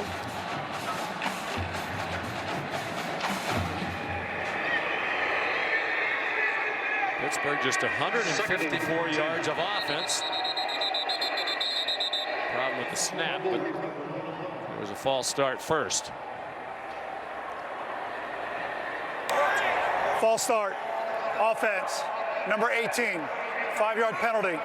Second down. Well, this is 7 games in 7 weeks for Pat Narduzzi and Pitt. The only other team that's played 7 weeks in a row to start the season is UTSA. And it's a team that looks like it could use a week off to regroup. This will be 4 straight losses after 3 wins in a row to open the season. Israel Abanikanda remains the running back. Go to the pistol.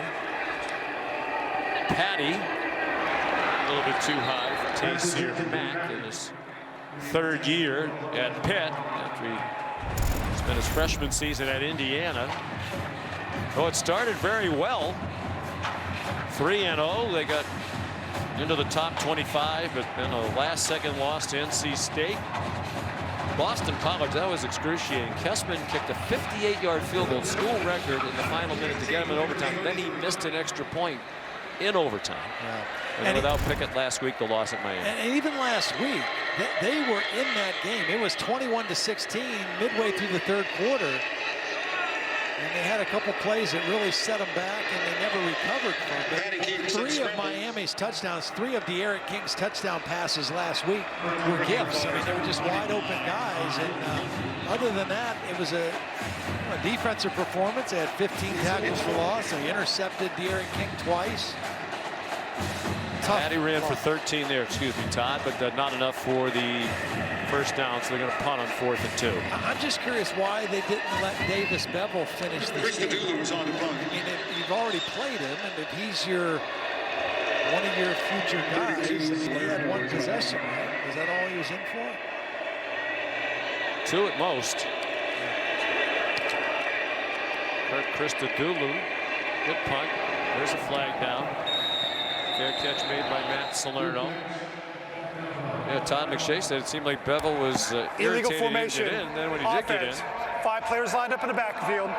The 5-yard penalty will be added on to the end of the run. First down. He threw 1 pass.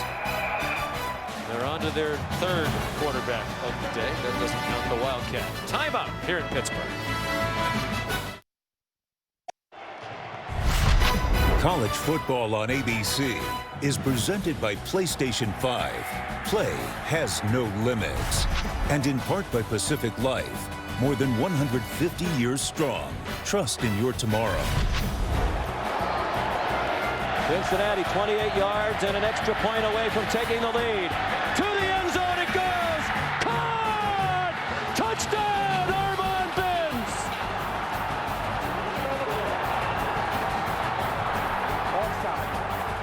Cincinnati, one of the great college games ever played in this stadium, led by Brian Kelly. The last-second win, December 5th, 2009. Finished a perfect regular season. It was off to South Bend for Brian Kelly after that year. Tony Pike to Armon Benz, and Brian said the other day, yeah, here's how smart I am. I wanted to take Tony Pike out of the game. They put him back out there. 5 days later, it was announced that he had taken over at Notre Dame for Charlie Weiss. He did not coach the Bearcats in the Sugar Bowl. And, he's coached close to 400 college games. I've announced at least that many. And we both agreed in the conversation that that's one of the best college football games either one of us has ever seen or been a part of. Well, and you know, kind of, he also said, you know, the snow and being here in Pittsburgh and cold and gray, it just kind of felt like the perfect kind of football day. Problems with snaps for Pittsburgh on extra points. It's Jafar Armstrong again. There is a flag down. Holding. Offense. Number 76. 10-yard penalty. Second down. And the unfortunate thing on the clip that we showed, it was the second best call at best of that touchdown. Dan Horde on Cincinnati radio really nailed the call. A real pro. Correction, the penalty is half the distance. Second down. He's in the University of Cincinnati Hall of Fame. A very popular broadcaster, as he should be. And the anniversary, that would have been last year, right? Fendi University, Cincinnati made a bobblehead. I wish I brought it. I showed it to you the other day. Yeah, you showed all of us. It's Pike and Benz, yeah. And if you push a little button on the bobblehead, it interspliced Dan's call of it with my call of it. We were both fortunate to be here. This game not quite as tight. Jafar Armstrong again. Speaking of the Bearcats, the undefeated Bearcats have a big game tonight against SMU, a couple of undefeated teams. Is that a historic Nippert Stadium? Or on the road? No, it's down in Dallas. It's at SMU. A lot of people think they're a sleeper team. Luke Fickell's done a great job to sneak into the college football playoff. They go undefeated. This will be a good test for him tonight. Shane Buechele still slinging it around down there for SMU.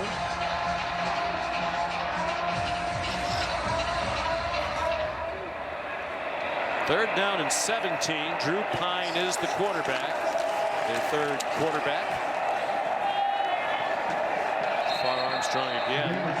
You know, we're not going to see any more of the passing game, really, of Notre Dame, and Ian Brooks, long gone, coming back.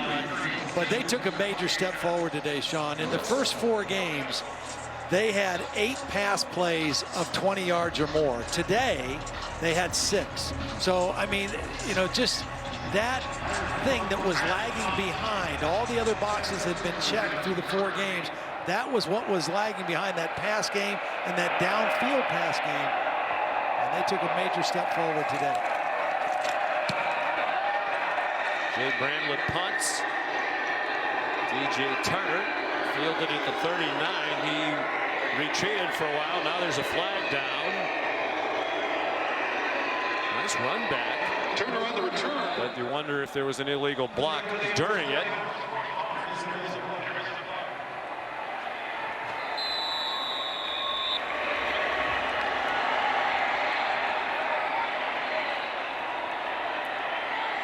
Apparently Dwayne Height will tell us about the flag after the timeout. 9:10 to go here in Pittsburgh.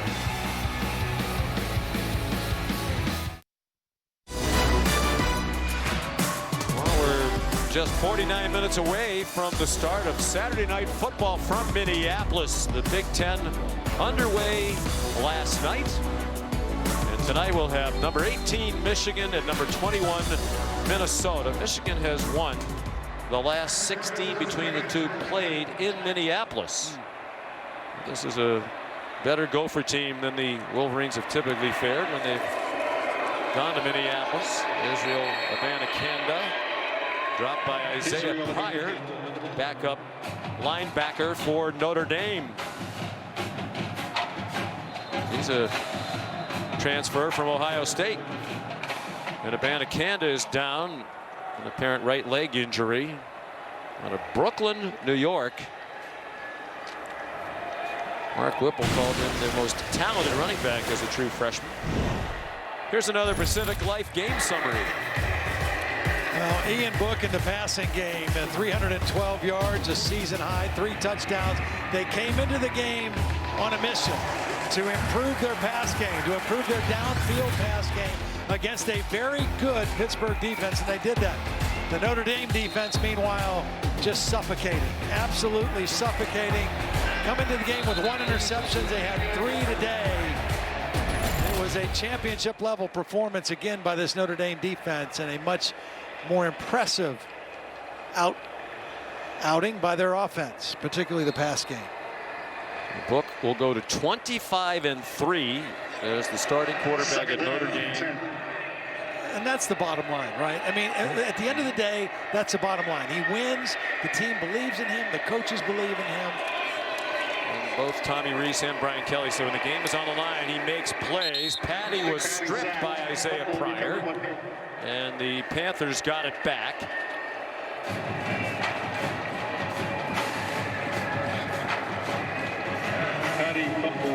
Ball back on the 16-yard line. Carson Van Lin recovered the fumble. He's a backup tackle getting some action. You can look at some of these backups in for these edge guys for Notre Dame are good-looking backups. Rangy, tall, rangy, athletic guys that fit this defense of Clark Lee.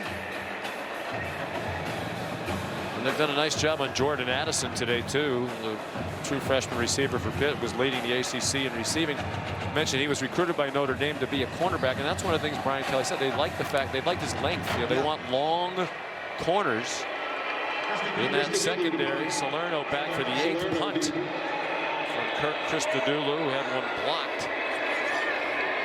End of the first half, recovered for a touchdown by Isaiah Foskey, who also blocked it. Ball start. Offense, number 6. 5-yard penalty. 4th down. So that's the 11th penalty for Pittsburgh. Again, among the most penalized teams in the country. You know, it's year 6 for Pat Narzuzzi. There was an article in one of the local papers here the other day talking about is he under any pressure to retain his job? I think most people feel like no. He has a contract extension through 2024. Kind of dismiss the COVID season, at least a lot of people do. And you know, these schools don't have money now because of the damage done by COVID, the loss of all this revenue.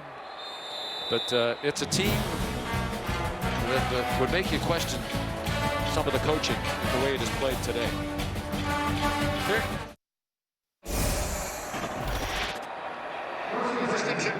Well, throughout today's telecast, some outstanding views from the progressive pylon cam. Think of all the innovations in college football television over the years. This was one of them, for sure. Jafar Armstrong. I love pylon cam. That's a helpful tool, especially on plays on the goal line, ironically enough. So there it is. Very small camera person in there.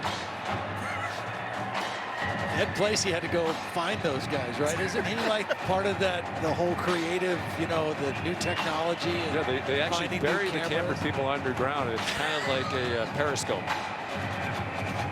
A little oxygen down there and some food. It's not considered a plum assignment on our terrific crew.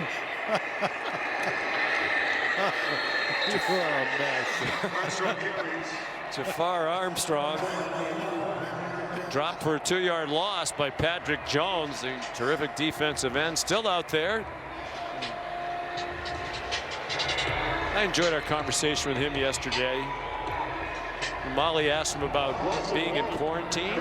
He said, more than anything else, what I took the time to do was get deeper into my faith. Yeah. He said, you have to have time to think about what's happening in the world, the way you're living your life. And when you think about young people like that and just faced with so much uncertainty, you know, not just about whether you're going to have a football season or not, but so many other things that everybody has had to think about here this year. And for a guy like that, you know, to realize and recognize, hey, this is a great opportunity for me to find what I can really trust in and lean on and believe in. Number 26. The ball be placed at the spot of the foul. First down. Justin Tallendier, backup defensive back, called for pass interference. Lawrence Keyes out there in action. We mentioned he's been down in recent weeks with a concussion. We hear that every week when we talk to the players. So grateful for the opportunity to play, because for so long they were afraid there wasn't going to be a season. So have the season. Notre Dame ravaged by COVID. They've powered through it to get to this point. And it's like a pulled hamstring. Boy, Lindsey, who has seen limited time because the hamstring has been an issue, back out there today and clearly injured again. Officials timeout for injury. He's one of their guys, as Brian Kelly said, who can beat you deep with his speed, take the top off the defense, as Brian said. He's a 2-time state champ in Oregon in the 400 meters. As they take a look at him, we'll check in back in the studio with Kevin Nagandi. Sean, want to remind our audience, Minnesota getting ready. PJ Fleck, year number 4 with the Golden Gophers, went 11-2 last season. Their first season with at least 10 wins since 2003. Primetime game as they host Michigan. Also updating you, Penn State getting the ball down by 6 with under 4 minutes to go. Back to you. All right, Kevin, thank you. Boy, that's tough to see. We mentioned, if you tuned in late, Kevin Austin, who had been out with a foot injury, broke his foot, his left foot, in practice during the week. He didn't make the trip. He's another guy who gives him some speed on the outside. Yeah, Brian Kelly told us yesterday, said, you know, Lindsey's a guy we got to get healthy and we got to get him rolling, because he gives us a different dimension, and that's going to set him back a little while longer. That hurts. Because he's their one speed guy. You've got all these 6'3", 6'4", 6'5". Yeah, they do have a lot of big targets they can spread around. Yep. And those guys are athletic enough to get open too. Brian Kelly can only shake his head. Second down, 10. Second and 10. Drew Pine, the quarterback, true freshman. Excuse me, Brendan Clark back in there. Gave it to Sebo Flemister.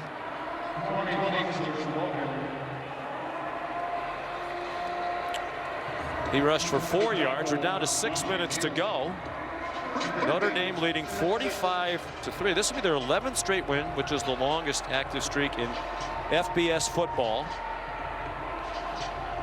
Career high day for Michael Mayer, the tight end. Both catches with 5 and yards with 73. He's likely to be a spectator. Had a touchdown pass earlier against Florida State. First true freshman tight end to score a touchdown for Notre Dame since Kyle Rudolph. On to a continues a distinguished career at the Minnesota Vikings. Flemister again for 7 yards and a first down. Well, right now, Notre Dame very content with this performance. It's been a very dominant performance. Pat Narduzzi's team, no answers. Brian Kelly, last week in the game against Louisville, they had 7 offensive possessions. The last possession, they held the ball for 8 minutes. They didn't even score. They ended up kneeling down in the red zone. And they would be happy to do the exact same thing here.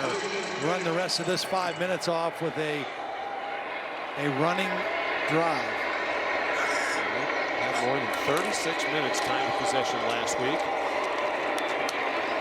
Against Louisville. Clark Lee said the defense coordinator, it's nice to be the defensive coordinator when you only have to defend about 50 plays. That's right. Keep guys fresh. There's another coach who me doesn't get enough credit. Clark Lee in his 3rd year as the defensive coordinator. They were among the best in the country last year. Here's Clark. They were 12th in the country in scoring defense last year, under 18 points per game. They were 4th in the country starting today in scoring defense, 11.5 per game. They're going to improve on that unless something happens. Only Air Force, Oklahoma State, and Marshall holding their opponents to fewer points per game. Yeah, the only statistical category they weren't super high in was takeaways, and they improved on that today by adding 3. But their situational defense, you know, red zone, 3rd downs, all those kind of things, they've been outstanding. And then obviously scoring defense is what it, you know, what it ultimately comes down to. I think Clark Lee will be a head coach in the not too distant future. Very bright guy. Interesting background. He started out as a baseball player at Belmont and then decided to transfer over to Vanderbilt and become a football player. Very smart guy. Well, you saw that in your own family. Your son Owen headed to TCU to play baseball. That's right. Went out for football this year as a senior in high school. It's one interception after another. He's an interception machine. Owen had not played football until this year, his senior year in high school in Ohio. And he had been a wide receiver. Out of need a couple weeks ago, they make him a cornerback. So now he's played 2 games at cornerback, and he's had an interception in each one, which makes me. And the first one was one of the best interceptions we've seen in college. It's not college football, but it's one of the best interceptions we've seen all year. It was a good one. It could have made Sports Center highlights. Got his head around, arm up right at the end. Maybe we could have taken a look at him as a defensive back earlier in the year. I don't want to criticize the coaches. Sure, they're fine men and fine coaches, but a big athlete like that, let's get him out there. Get him on the field. Flemister, the ball carrier again. That's for 2 more, so he's getting the bulk of the ball carrying here. He had carried 14 times all year prior to today, and 13 of those were in their route of South Florida in the 2nd game of the season. When he rushed for over 100, they've had 3 different running backs rush for 100 in a game this season. They have a lot of depth. Well, and it starts with that offensive line. That offensive line is just outstanding. Flemister again. Well, Todd will be watching with interest as we send it back to Kevin. Sean, how about Sean Clifford? And going with the deep ball, this time not with the legs, and he does look like the number 14 in the booth next to you. Jahan Dotson, 60-yard connection. Penn State gets the extra point. They're up 21-20, under 2.5 minutes to go. Now, Sean Clifford, you know, everybody's been waiting to play, anxious to play. I know he's been super excited. He's another Ohio kid, a quarterback. Went to Penn State from the state of Ohio and had a great year last year, and I'm just glad he gets to get out there and lead his team again this year. Here's Flemister. Bounced out of bounds, shy of the first down. Notre Dame running out the clock. Another time-consuming drive reminiscent of last week against Louisville. Yep. Meanwhile, Pittsburgh, here's how bad it's been for them today, Todd. They have 10 first downs. They have 12 penalties. When you have more penalties than first downs, it's a problem. They had 12 pass completions, matching the number of penalties. And it started out so well. They were 3-0. Yeah. And with that defense, you're saying, you know, this is a team that may contend for an ACC championship. They went away from the 2 divisions this year, so it's just be the top 2 teams in the conference will play in the championship game. Perhaps Clemson and Notre Dame, but there's a long way to go till then. Speaking of ACC football, tonight on ACC Network, in prime time, Virginia against number 11 Miami, only blemish for the Canes against Clemson. You know, the one thing that we haven't mentioned yet, but it's worth mentioning, and you know, Clemson still is the number 1 team in the country, and deservedly so, and super talented, a couple generational players. But that game in South Bend in November, I mean, it could be a 70-degree day, but it could also be kind of blustery and cold in South Bend. And you wonder, when's the last time Clemson played an away game in November in a place where the weather could be that kind of inclement? I just think it's now you have to ask factors. 22 seconds left to go, and we really don't have enough time to try to look that up. You can ponder it. You can ponder it. We'll ponder. Answer to come next week. You know who would know that? Mike Tirico. He'll tell us when they play in a couple of weeks. We thank Mike for his help preparing for today's telecast. Jafar Armstrong lost 7.